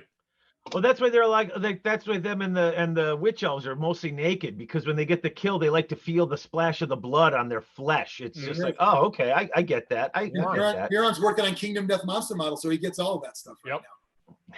I use Blood for the Blood God to clear up mispainted areas. A little blood here. Blood anywhere. I screwed up. Remember the little guy that came on the Giants base? He's like running. The screaming running guy? Yeah. So I was turning him into a Kings of War, like a wound counter, and I screwed up his hand. I'm like, guess what? His whole arm is bloody now. Yep. And it works. Mike, I know from a lore standpoint, you still keep up with Age of Sigmar, right, Mike? A little bit. I am a little bit. Let's put it that way. You're woefully behind. I am woefully behind. But like when I was doing the Cursed City, again, that got me. I was reading stuff that was in the rules or in the fluff, and I was like, okay, let's check this out. Wikipedia is great for that. So I'm super excited about Cursed City, by the way. Yeah. because I did not care for the first 2 Warhammer Quest games because that was a lot of just roll 6s and win. Plus, Oh, it's you like weren't every really. GW game. Plus, you weren't playing very. It was like that game feels like it should be cooperative, but in the end, only one person can win, so you totally have to screw your neighbors at some point. You were not. Those games. I mean, not to mention we were all. I mean, I remember making my own characters too, and I remember making like when Warhammer Quest first came out. I remember making a Chaos Wizard, and my twist was to our GM, let me play as Wizard, but anytime I have to heal someone, they have to pay me for it. Was like my twist on it. So nice. Inevitably, it was people like dying or almost dying because they didn't want to pay me, and we're battling each other. So you were the U.S. healthcare system, is what you're saying. I very much was, yeah. Well, keep nice. in mind, this was I'm sorry you died. You're poor. This was in the Bill Clinton era, so I was trying my best to kind of make sure that going forward, I want to understand what we're going to get to in just a few short years afterwards. By the way, Dave, Biran is an ally for you here. That's all I'm saying. Yeah, I appreciate that. I'm the only non-communist here. Oh, that's good. Well, it's weird though. He's a non-communist, but yet he said, "I'm not going to buy Curse City," even though he could afford it because he wanted it to be provided for him. Right. Well, I don't think he can anymore at this point. I think it's completely out everywhere. I managed to luckily get a copy, but I mean, and it because I played Blackstone Fortress, and that was great. Yeah. And it seems like they took a lot of the Blackstone Fortress stuff and put it in this. So I was like, I'm going to give this one a shot. Little preview for our listeners. We did last week a Curse City unboxing. Dave, check that out if you haven't already. I haven't had a chance, but that's because my kids were. I had to get progress reports in, and I had to do a lot of grading, and then I found out like a third of my kids were cheating. So then I had to make a lot of parent phone calls. So a third. No, a third got caught cheating. Right. No. Yeah. Well, yeah. A third got caught cheating. 3/3 were cheating.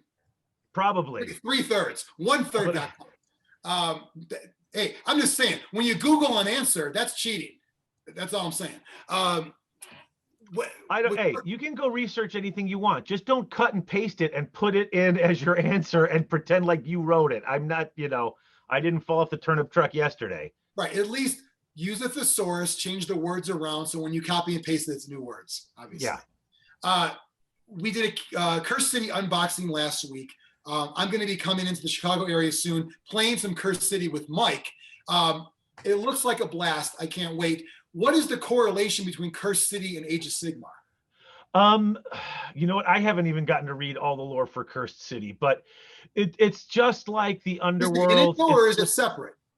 It's a completely separate game, but it is in the lore. Okay. Cursed City is one of the places. Does it say?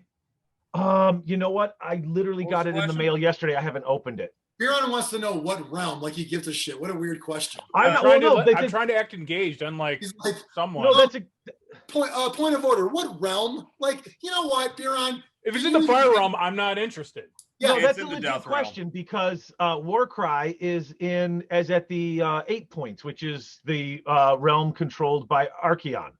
The different and the different Underworlds games are in different realms and different bits of the story. All of these games correlate to some part of one of the realms and some part of the story. This one, I believe, is in Shyish, just because there's so much death stuff you're fighting. It is. So it's in the realm of death. Okay, is it all tied to like essentially pleasing who's in charge, or no? Is that just a war cry? No, this is more like this is a dungeon crawler. This is I know that. I meant from a lore perspective because Warcry, I know the whole thing is pleasing Archeon, right? That's the right. In this, the city was going to get taken over by some Khornites, and so this vampire Ulfrek, no, that's the name of the town. Whoever the bad big vampire is said, "I will save you, but then you have to serve me." Yeah. And so he did it. They knew they were hoes, but they had no other choice. It sounded better than being killed by Khornites. Well, they also, like many of us, scroll through the terms and conditions. Yeah. They just said, accept all. Right. It's good. Yep. I agree. Cookies are fine. So the game is basically humans trying to kill off his minions and ultimately take him out as well. And then Khorne comes through at the end and kills everybody anyway. Probably. Spoiler alert. I saw is the book for that game like rare or something? The hardback, Yeah. the novel. Yeah. Yeah, because it had a special card in it. Oh, I saw. I just was. It came up in like a eBay related things. I'm like $200. I'm like, What? that's the game. And Yeah. the novel is going for $200. Yeah, It was a limited print run. See, and I can't even read it now and cover it on the show because I did get. Everyone wants it.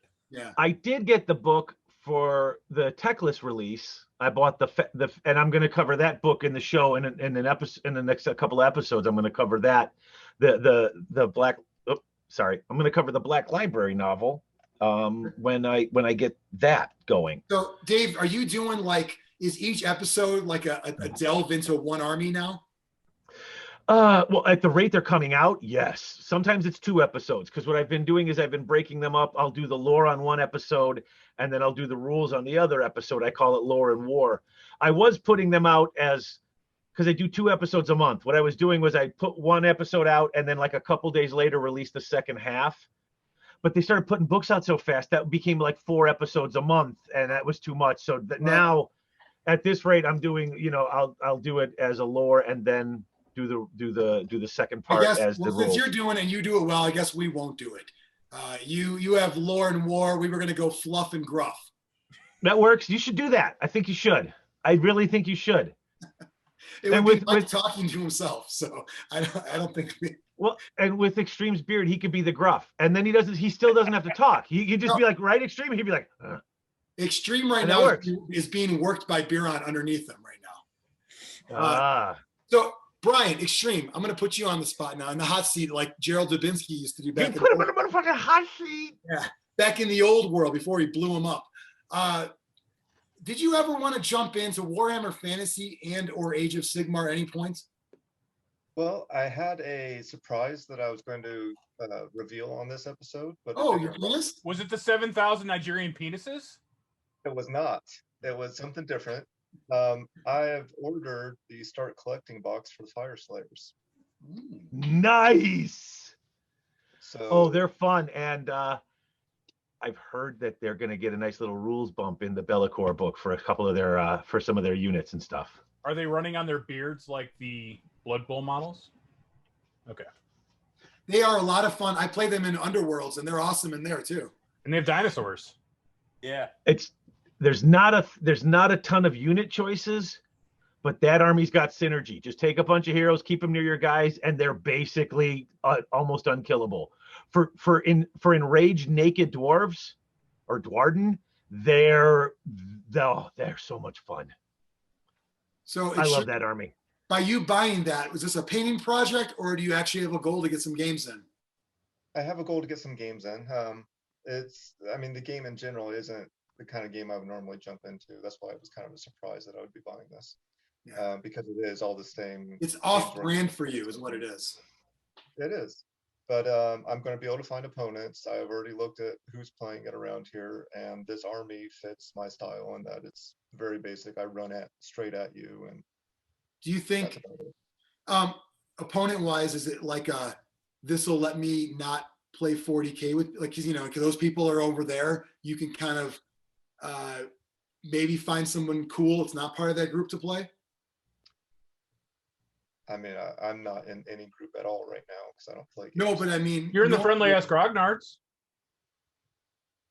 Yeah, there's a group called Friendly Ass Grognards, and the abbreviation's weird on that one, but it's Xtreme is in that. But locally, do you think like Xtreme? I don't want to try to help your relationship with your brother, but this could be a nice way to hug it out with your bro. I mean, my relationship with my brother's fine, but his relationship. Is it that's out or? You know what? That's exactly what somebody would say that where it isn't fine. Yeah. The word fine does not mean fine. It's okay. I don't see him getting back into the game.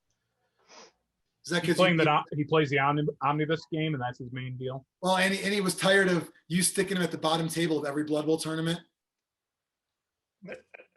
Start him there. So Xtreme, I mean, any questions you have for Dave about the gameplay, the game that you might get into? I mean, I've watched a lot of battle reports, and that before I made my purchase. I think it looks pretty cool. I'm kind of concerned that there's a new edition on the horizon when I'm starting to get into it. That seems Don't- like a little bit of a bummer, but- I wouldn't freak out too much. The only I would say if you want, like I said, most people think it's going to come out in July. So it's April, so you got about 3 months. Now, I know you take very good care with your painting. So maybe take that time to paint. You're still going to want their book. The basic rules are free online still. You don't have to buy the big heavy core rule book. You can get They're still giving you the basic how to play online. Yeah, I mean, in fact, if you And got you can print out all the unit stuff from the website. yeah, I mean, it's on their app too. I mean, you can just go and look up. It's right here on their rules, and you can see right there the core rules. I'm gonna So buy you the can. book. I like it. But I'm just saying, if you're concerned, Xtreme, I'm saying you can wait for that. I don't think third edition is gonna. I mean, there's going to be changes, obviously, but I think if you're starting that army, I think you should be fine. Well, is it Especially fair with the to say start that- collecting, because you could buy like 3 of those start collecting, and then you got all those magma droths, all those They are characters, such a good deal, all those. especially. It's such a deal, and honestly, I know a lot of people who get into that army and they buy like just 2 or 3 of those start collecting sets because you get all those character models with the magma droths. You get all the basic guys. Then from there, you just add in whatever flavor of other thing you want. And the I'm not cost saying is buy like the 3 at Magma once. Droth is what by itself costs as much as the Start Collecting. Yeah, yeah. Is it Yeah. fair to say that any of the new armies, they're a new army? They're not the dwarves of old. Any No, new they're not. armies are just safe at this point from additions, making them, nerfing them, or whatever. They'll still play the You- same, I bet. They might. Yeah, I mean, they'll still play, but I mean, it depends on how they change the core mechanics of the game or how many tweaks they make. I mean, I'm still going to assume they're still going to play the same because, and this is the beauty of it, the rules for each unit are in that book. And when they come with the new edition, that book is still that book. It's just how does it play within the bigger set of rules. But the idea is that, like, one of the things they changed was at some point you were able to get like a bajillion different saves. And now you get 2. Like, you get your basic save, and if you fail that, if you have something you can do, because you might have stuff that this thing allows me to re-roll, and then this thing allows me to roll this one. You pick the best one and you do it. So kind of like 40K, where you pick your best. You get your regular save, and then if you have an additional one, you get to pick your one best save. So Like a feel no pain and your armor save, you know. right, yeah. But then it's not like I get my armor save and then a feel no pain, and then I happen to get an extra ward save, and then I got a magic save over here. No, if you got all those, you pick your best one. Do command points in Age of Sigmar let you do rerolls? Some of it, but most of it, it's like you could use Like a straight up you could reroll. Straight up burn a command point, reroll this die. I don't recall. I don't That's think a huge so. thing in 40K. That's No, this. the non-tactical minded players of us. You're like, Oh, look at no. all these stratagems, dude. The first one, reroll. That's the one you're using. Reroll. The rest are just cool to think about. That's when 2 paragraphs. I'm not reading that rule. No, so what you get- all within what- 3 inches. Like, no, give me the You're- reroll. That's fine. Your generic command abilities, because your characters might have special command abilities that are special just to them. Okay. Okay, but basically, you can use a command ability after you run, and then like because you roll a d6 and add it to your movement. So you can decide after you roll it, you can spend a command point to just make it a 6 on your run. You can make your charge roll. You can re-roll your charge roll for the point. You cannot take a battle shock test with a point. And I think those might be it. I think they gave you some other ones too, but that's the basics. You're probably going Right there. I would imagine your commander is going to have some really cool ones that you're going to probably use them for. Oh yeah. There's that's where you get the really cool things. You get your influence bubbles, and you get, this guy. Pick a unit near you. In fact, I think it's the Necromancer or something else like that. They used to have the spell Von Hell's Dance Macabre. Now it's a command, so I could have a guy and I pick him, and they get to attack again Biran, because I use my special. do you have Dearth through over there? What's going Yeah, on? I got this off Doug for like $50. Oh wow. Spirit of Dirthu. Oh, nice. The lighting's terrible, but I Yeah. imagine it's okay. But Yeah, if Doug's it's a good good painted, painter. it's good. It looks like the Avatar sword, 40K sword. It's the same style. Yeah. Yeah, I like that one model makes 3 different things for the Tree Man. Mhm.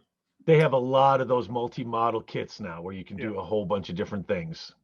Yeah, people online Unfortunately, they always say Sylvaneth are a magnetize. finesse army, which I'm definitely not. People say magnetize, and you can make all three. No, I'm going to pick the coolest looking one, and I'm going to glue it. Yep. And then I'm There are- playing with friends, and I go, by the way, this is an ancient today.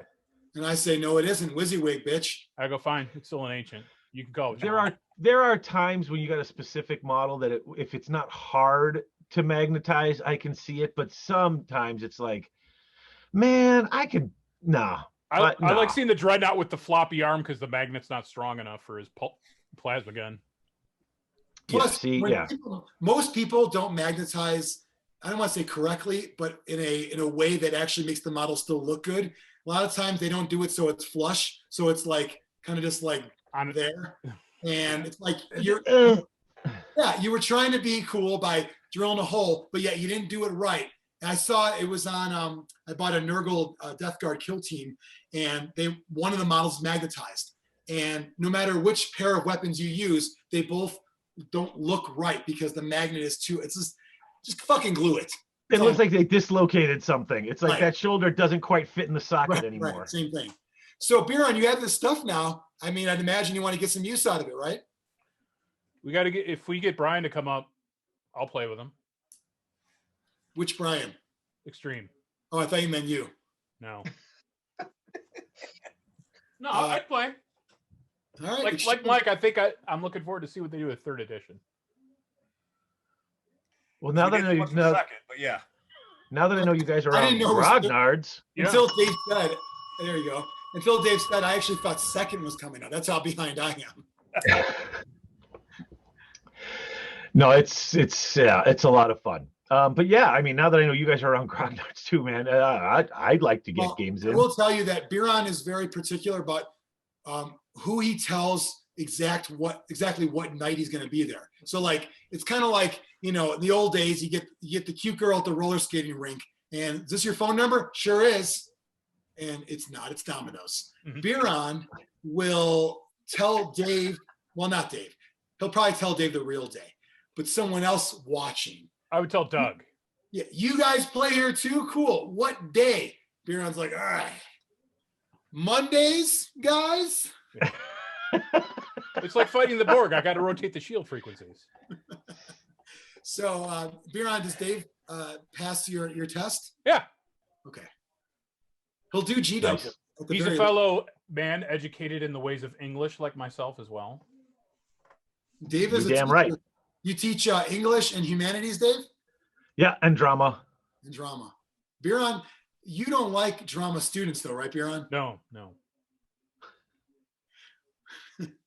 All right. My drama students are great. There you go. You know who's a drama student? Todd at Grognard Games. Yeah, I can see that. It works. I've seen him do his live streaming. He knows his way in front of a camera. He's also a historical reenactor as well, too. Yeah, he always insists on playing as the Confederates, though, for some reason.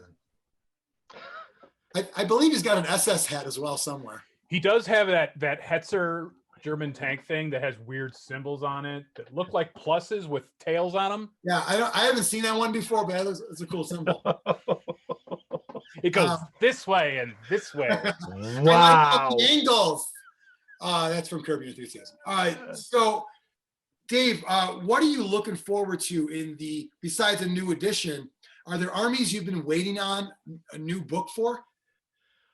Well, I really want to see Malekith, or now his name is Malarian. He is mentioned, but he doesn't have a model. He doesn't have a thing. He doesn't have a book. I'm really excited to see what that one does, because dark elf leader. He was the dark elf leader, but now he's just in the realm of shadows, and we don't know what he's doing. But yeah, I'm certain it's going to be cool after we saw that stuff Marathi had. So we got fish elves, we got snake elves. What do you think he's going to be? What is he going to morph into? Steel elves. I think it's going to be a lot of armor, and it's because it's the realm of shadows. I think you're going to see not bats, but weird sort of shadow creatures that I think will be pretty cool. And then we've got the realm lords, which are the Teclis's discount high elves, and Are they elves or are they elves? They're elves. Yes, they're elves. I mean, I know is that really how you say it, or are we just having? No, people just say elves. Sometimes I'll say elves because I'm just being facetious. But yeah, I heard you say elves AELVES. earlier, and I wanted to ask because I heard you say it. I didn't know if that was as a goof or not. A little bit, yeah. Just now, they look like more elves. traditional elf people, though, right? Yes, they do. I mean, they look like high elves in fancier clothes. Yeah, that's an elf people. That's so ignorant. You elf people. You people. It's so ignorant. Elf people. So elves, dwarves are Duarden. Duarden. Okay. And you got the Sky Duarden and the Naked Duarden. Yep.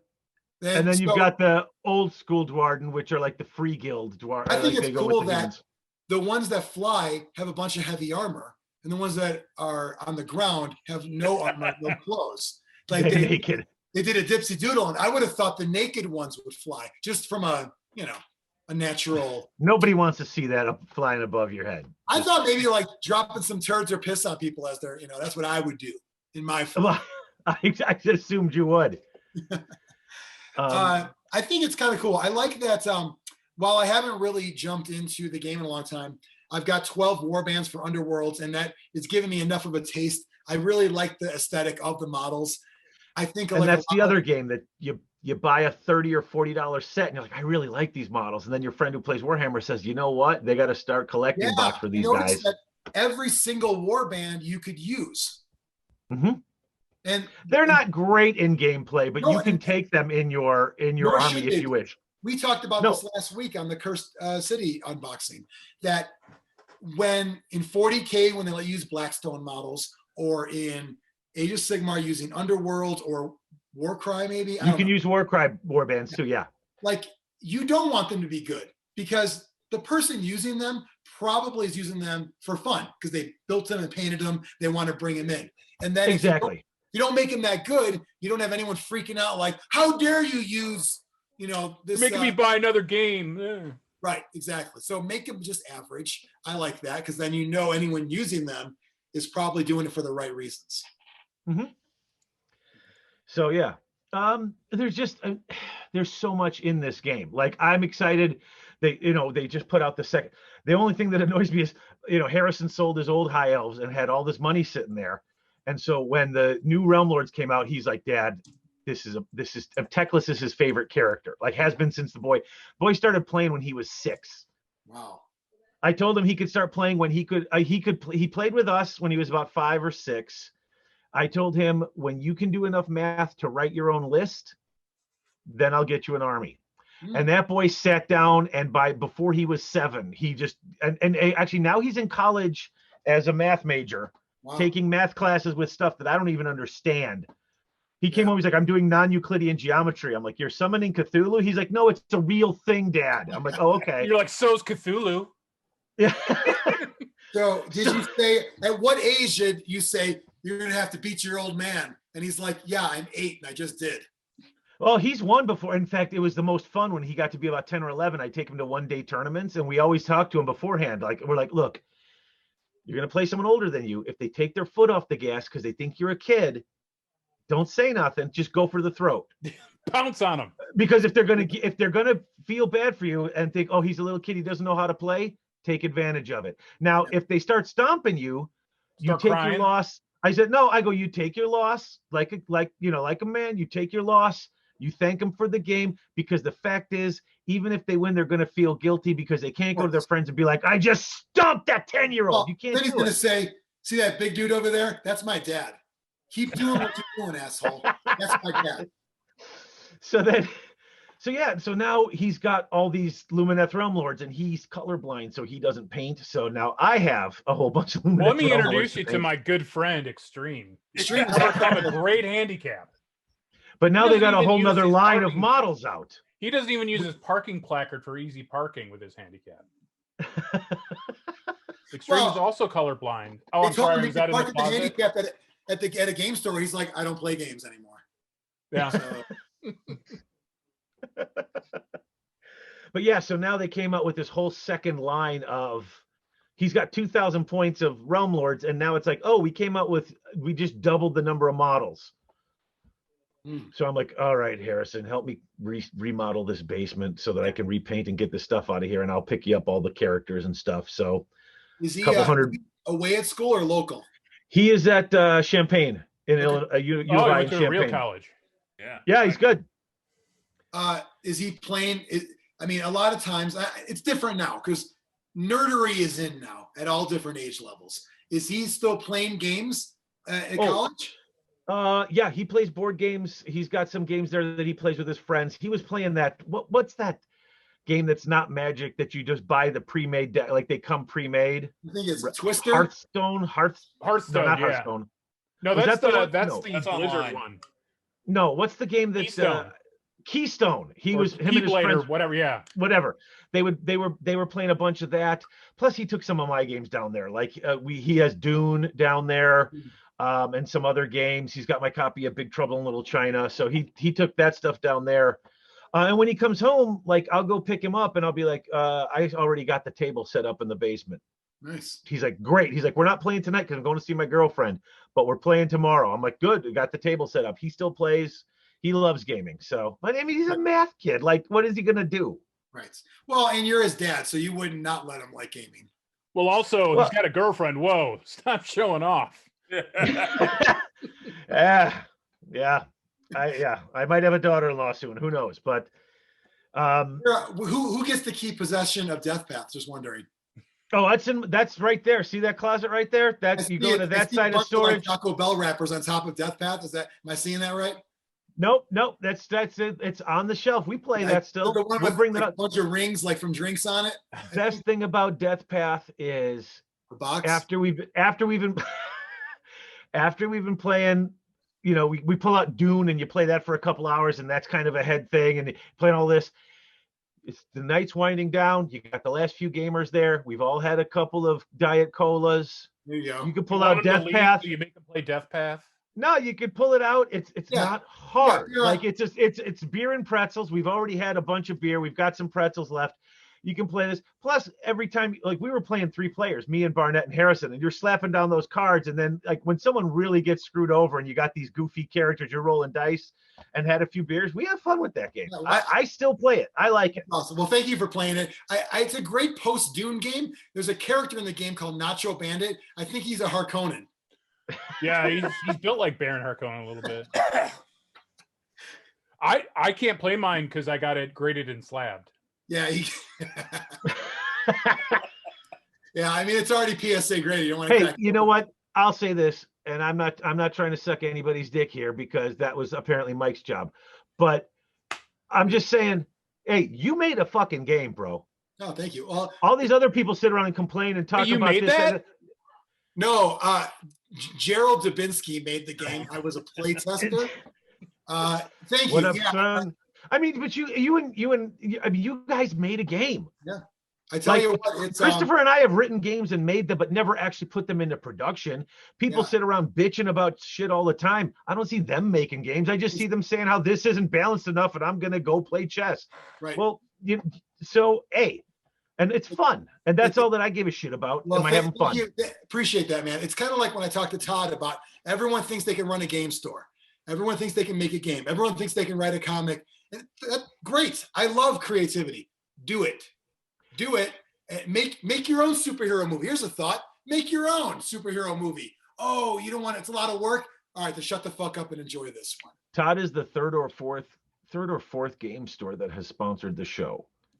And the reason I keep getting what? You lost the first couple? No, they closed. I mean, Dave, and I love those guys. They were sponsors and they were friends of mine. Todd's place is still open. Yeah.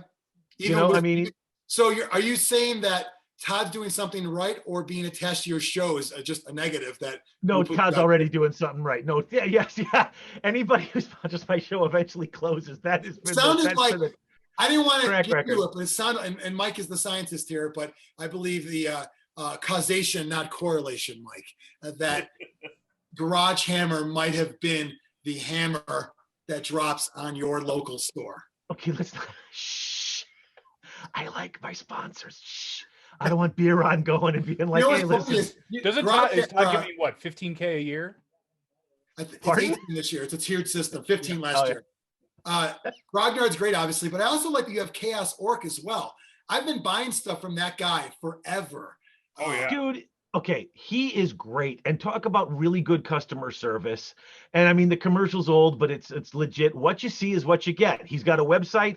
People send him their old models. He's got new stuff, but you look, oh look, here's a discount for this old model, and you can just find it right there. And he sends it right. He's always fast. He still somehow gets old models and blisters, but new. Like, how do you keep getting these, like, you know, Empire volley gun from 1994 in a blister? And like, I got a couple of old Chaos Undivided Warriors still in blisters back there. Yeah, that's awesome. And to be fair, Todd's got that stuff too. People are trading in stuff. Oh yeah, so, I love it. So that's awesome. From our crew here, anything else for Dave as far as what you think we should know about the game? Or is it, you know, are we going to jump in? We haven't talked about the game the whole time. This is the how'd you play? Yeah. It's a giant. I know, I'm having a great time. Well, it's never going to be how to play Age of Sigmar. Like no one. Now I might title it that just for the fucking clicks. You know what I'm saying? But it's not actually going to be that. One weird trick. Third edition info drop. Call it that. Yes, be right. Advanced copy 3rd edition info right here. Like, oh shit. GW doesn't want you to see this. Right. This is the truth about Age of Sigmar 3rd edition. Dave Witek drops the truth about 3rd edition. Gets instant karma. Yeah, perfect. I like it. So I think could it make its way into the rotation then? I think, guys. I'd play it. oh yeah. All right. Yeah, I got nothing against super it. fun. I have a pretty almost fully painted small army, probably like 750. I gotta play with those size of an army somehow. What's the average game? 2,000 points? You can play smaller games, but like the tournament games and most of the games you play are 2,000. But I got guys, seriously, if you want to come down to Grognard's, I'll play with you. I'll show you guys how to play. You know, I mean, I'll show you kind of how to play, because as people will tell you who know me, I don't know how to play. But you know, I am excited. Hey, I'm vaccinated. I can go in. I'm ready to go. Let's play some Warhammer. Because are you vaccinated now, Dave?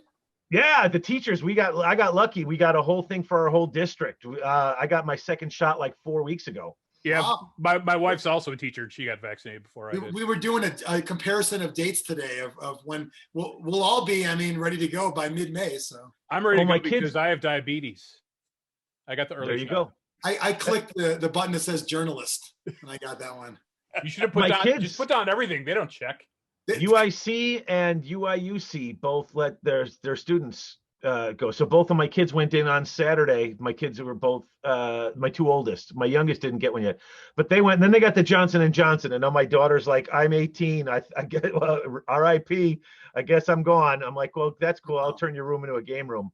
Yeah, it's all good. And you know, like, get something, you're protected. Get some games together in person again. I like it. Xtreme, you think maybe you'll make a Grognard trek at some point? Some point, I hope to. I miss everybody up there. Okay. Well, if you want to go out on May 7th, I'll be there. Just not Spencer. Nobody misses Spencer. You're gonna wait. Are you serious? Are you gonna be? Yeah, I'm gonna be in town. I got a family thing on May 8th. It's a Saturday. Friday, I'm going to be at Grognard hanging out, trying to do as much non-other family stuff as possible. So May 7th. I'd like to get in some Curse City with a few cool people and whatever else, Underworlds maybe, whatever else. Yeah, I would be there, but I'm going to be camping. Yeah, Biran, that's fine. You know what? You chose life on the road. Camping. Yeah. Camping in a recreational vehicle. Glamping. Yes. Cold lamping with flavor. 3 TVs. Yeah. Meanwhile, you're going to be camping, but watching gaming YouTube videos the whole time. Yes. Okay. No, I'm actually going to go to the Illinois Railway Museum. Ooh, that's nice. That's that the one in Union? Yeah.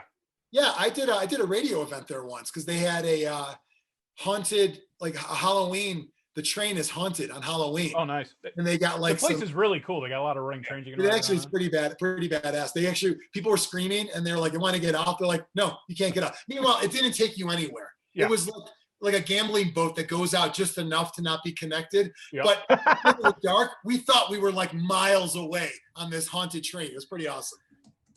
Well, I just put it into my calendar, May 7th, Grognard's. So I'll be there. I would love to see you. Thank you so much. That'd be great. Well, I think let's wrap it up. Dave, anything you think people need to know if they are our fans? They watch us cover a new game and other topics every week. Anything if they're thinking about Age of Sigmar they need to know? All I would say is you really want to give it a try. You can play smaller point games. You can give it a try. This game you have the freedom to do kind of anything you want. If you're really hardcore into kicking ass, you can be, you can play to that. If you just want to play to the fun, you can do that. There's so many books with so many different scenarios, and like right now in the General's Handbook, I think there's like 24 different scenarios to play, and with all that, so and there's just so many different things you can do. If you like this fantasy aesthetic, give it a shot, because you got to build and paint the models unless you just buy somebody else's or you have Xtreme do it.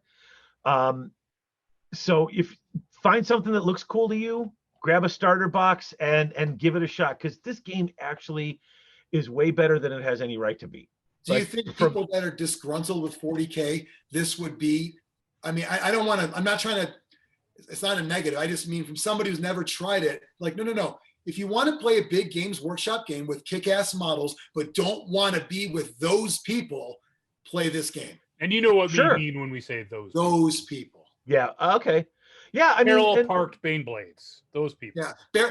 Fucking, Razorbacks, parallel parked, where just the turret is showing above the Aegis defense line. You can't hit me, but I can shoot you. Yep. Those the hobby killers. Yeah. If you don't want to play with the hobby killers, come play Aegis. Check it out. I got 3 flyers and they're all human centipede. There's a callback for you. And there you go. It's ridiculous sometimes. Age of Sigmar doesn't have a lot of that. There are certain armies that can do that. Yes. But it's not, I don't think it's as rampant. And at least in our group, because we have a lot of more casual gamers, I don't play games with people who do that stuff. I just really don't. Like, you can go to tournaments and see that, but most of the times when I'm playing a casual game, it's a fun casual game.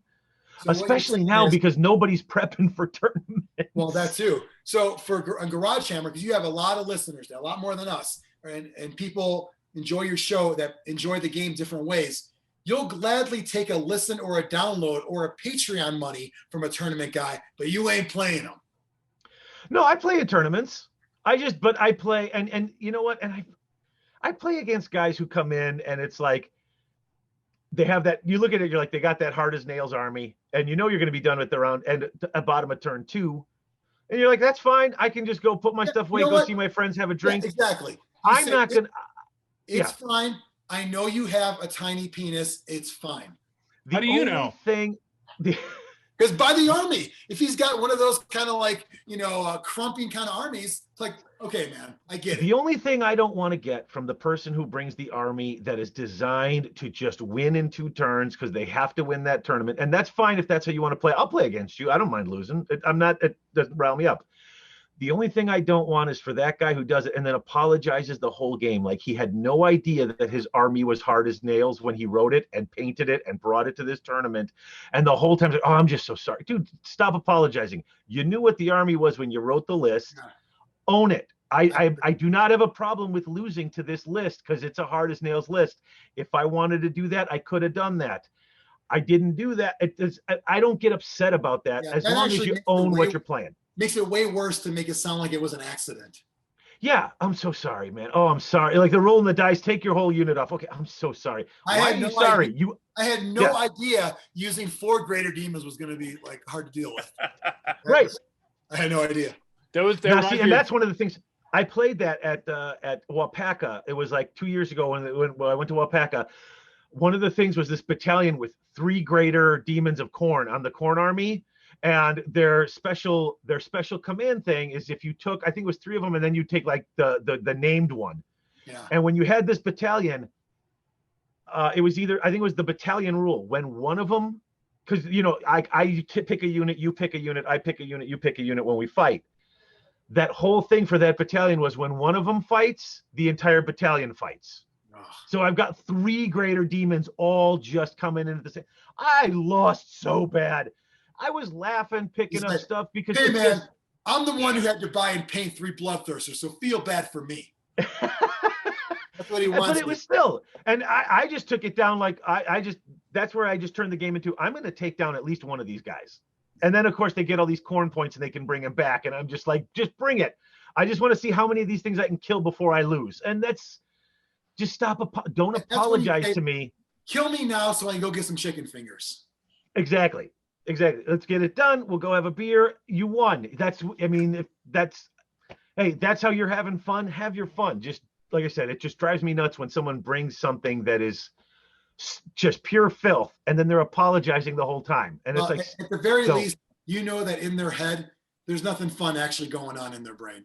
Like that's like, well, when we ran our campaign, I remember Josh brought this. What are the giant ogres on Woolly Mammoth? Oh, the Skull Crusher. The Mornfang Cavalry. Yeah, Mornfang. And I played him. I have like Durthu in the back, and he's like, all right, Durthu takes 6, 12, 18 mortal wounds. I'm like, what? Oh, he's dead. Well, that was fun. He did it with a smile, though. Yeah. Oh no, Josh knew what he was doing. He doesn't. I'm so sorry. 16 wounds. I'm so sorry. So he didn't say that. He was cackling, so it was okay. And Josh is a good guy.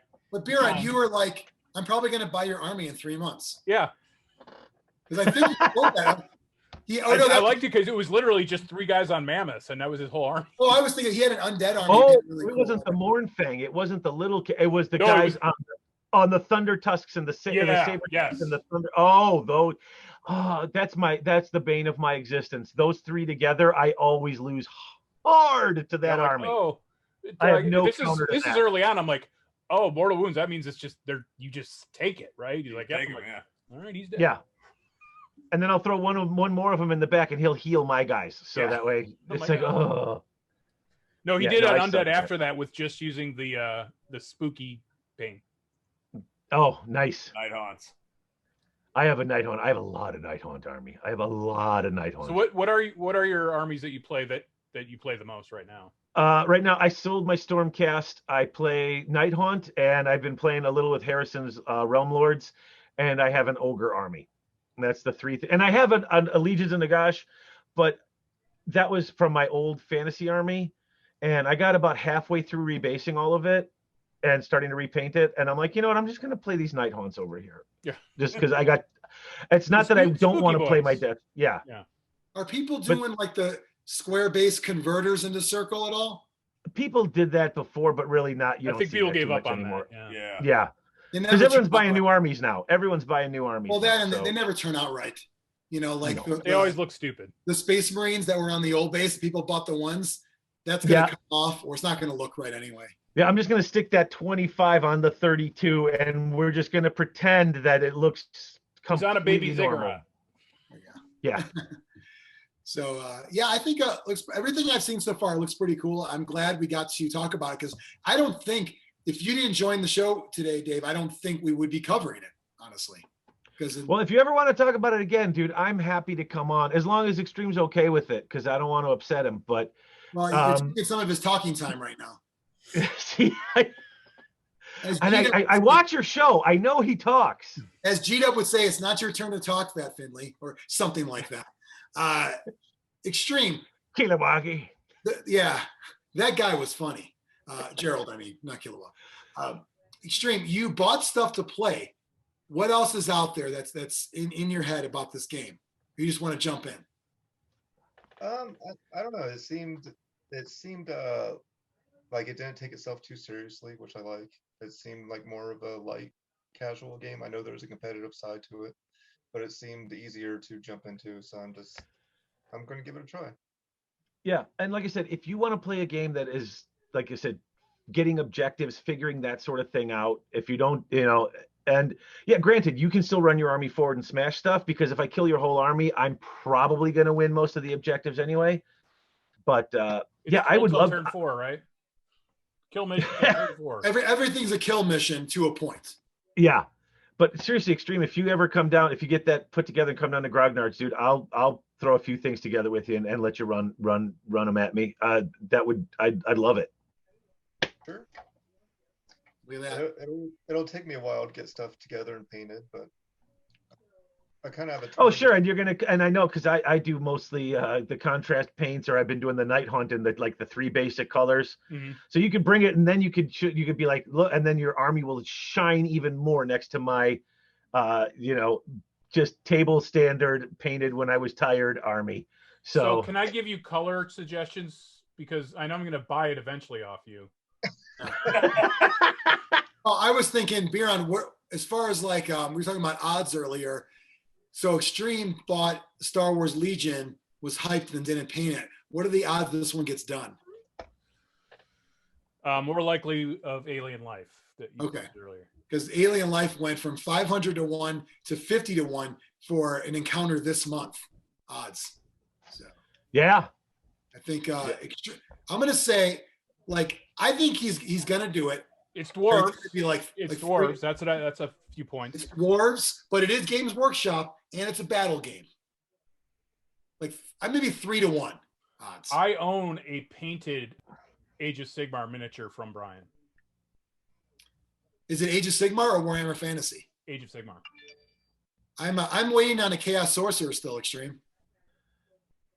Right here. This guy? Did you go Did you go with silvers on him? Yeah. You remember, Dave? Do you remember that model? Yep. It's one of my all-time favorites. I love it. It's my favorite. I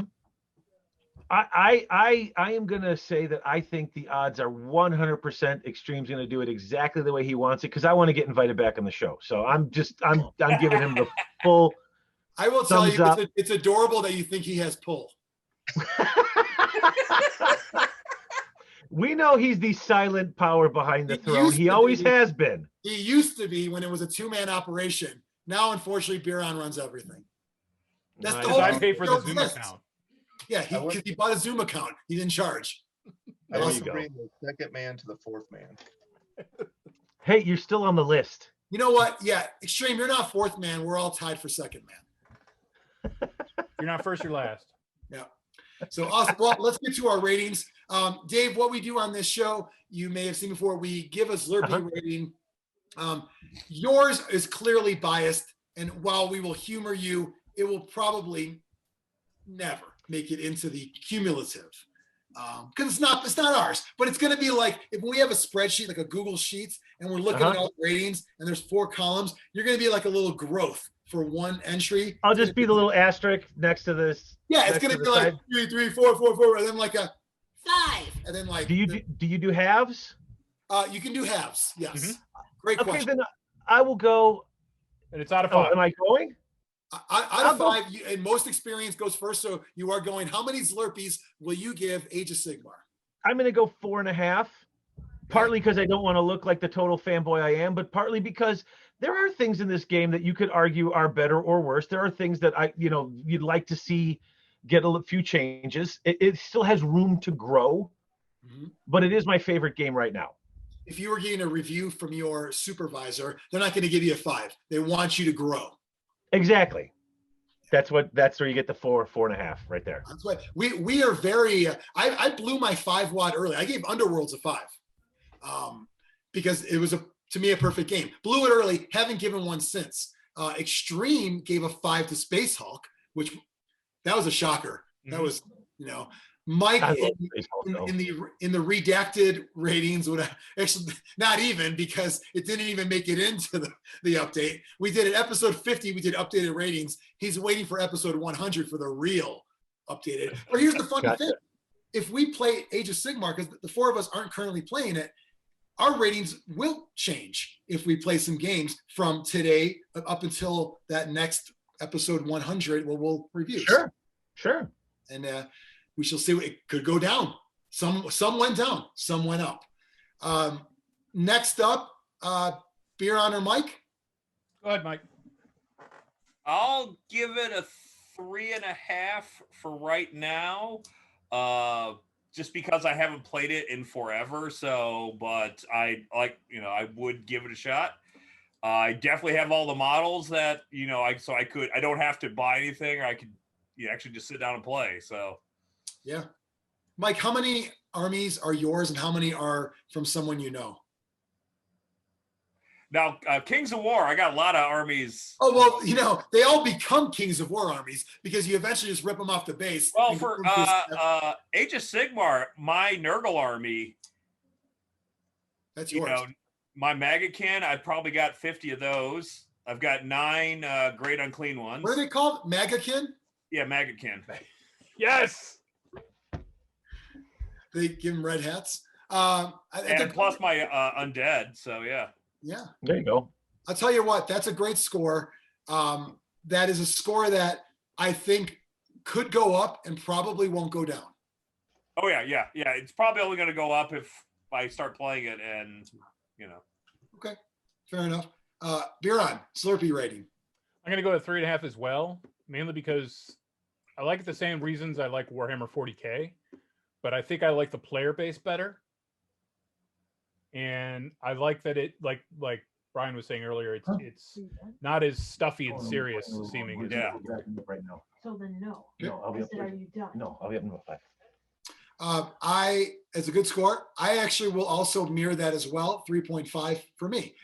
And I'll tell you why. One, Mike and I had duplicate ratings the entire first half of our first season anyway, but that's not the main reason. The main reason is it could easily be a 4 because I gave UK a 4, which that player base is off. They're not right in the head. The reason why it's lower is why have I chose not to play it in the last 5 years? When did we play? 6 years? So I don't know what the reason is. Yeah, it was a game that was right when we were still at the GOAT and then Grognard was opening. Right. Yeah, so about 5. So even before I moved, we chose not to play it again. So that's part of it. I don't even want to know the reason because but it happened.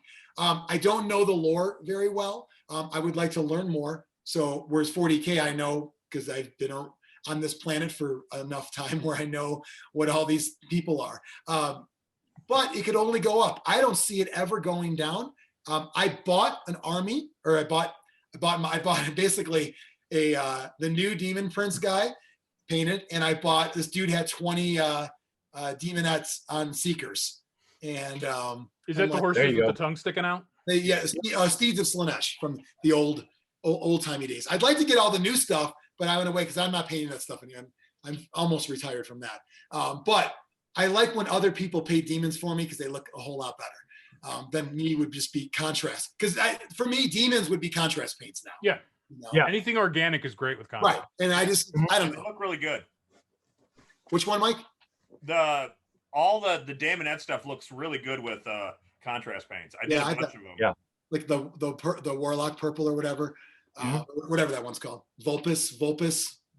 I think that's the old name. Do they still do these whenever they release a new army, Dave? They don't necessarily do the big one like that often anymore. But you'll get stuff come out, and then in a short time you'll get those getting started kits. Yeah.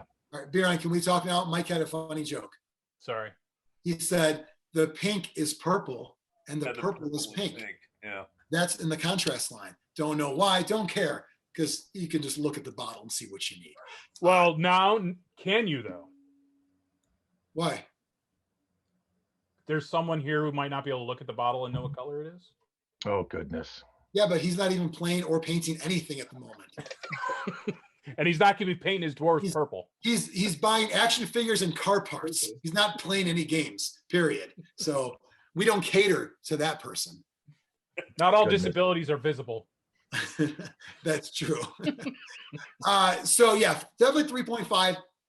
The fact that I want to get into it again, I don't know if the people I play other games with here, once we get to the post-COVID times, will want to play. I also don't know if I want to hard sell them on it either. I have to wait and see.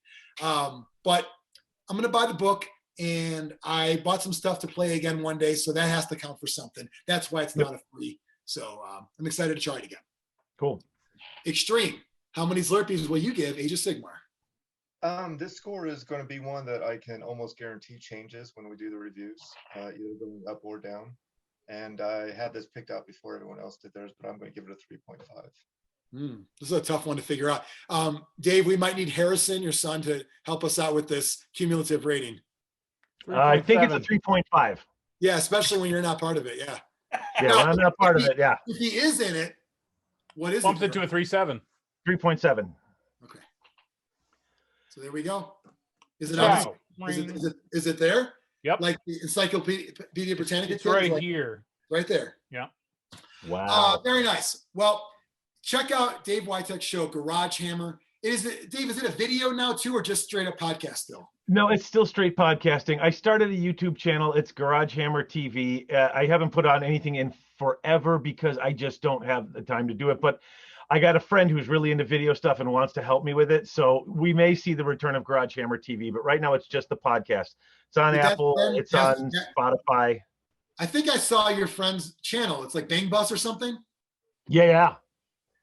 That's a good channel. Yeah. It is good. You got to hold on to those things when you're up there, though. The first 8 or 9 episodes were rough, but once you get past that into the meat. Well, yeah, because their second season went HD and it's a lot better. Yep.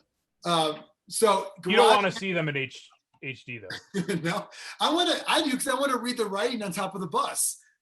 I want to see the zits around their areola. Great googly moogly. All right, I gotta get some dinner for my daughter. So okay. On that note, Grognard Games is his sponsor, not our sponsor. That's why we said what we said. Check out Garagehammer. Follow Zlurpcast everywhere. Join the Zlurp Nation. New video went out last week. If you got it, you got it. If you didn't, you didn't. You should sign up and get the next one. Dave, you have a group as well to sign up to, Garagehammer? Oh, we have a Facebook group. Yeah, you can just join the Facebook group, Garagehammer Podcast, and just come on in. Patreon. We don't. We have a store selling shirts and thongs. It's at zlurpcast.net. Go look at it and buy it. We make about 12 to 14 cents on each item. No kidding. I got shirts available at Zazzle, and it's like, oh, someone bought a shirt, and I know they're expensive, and it's like, you got $1, and I'm like, well, that's fine. I just, hey, if you're wearing a Garagehammer shirt, God bless you. That's awesome. Yeah, because that'll get you landed at Adepticon for sure. Oh, sure. Thanks for watching, Dave. Thanks for joining us. Thank you for having us on.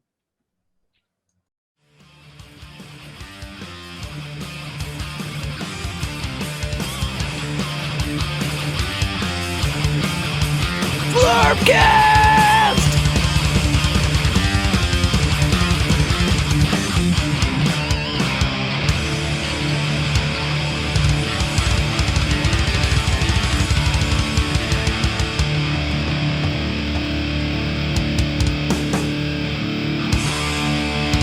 Brought to you by Nuffles. Bet you can't just roll a one.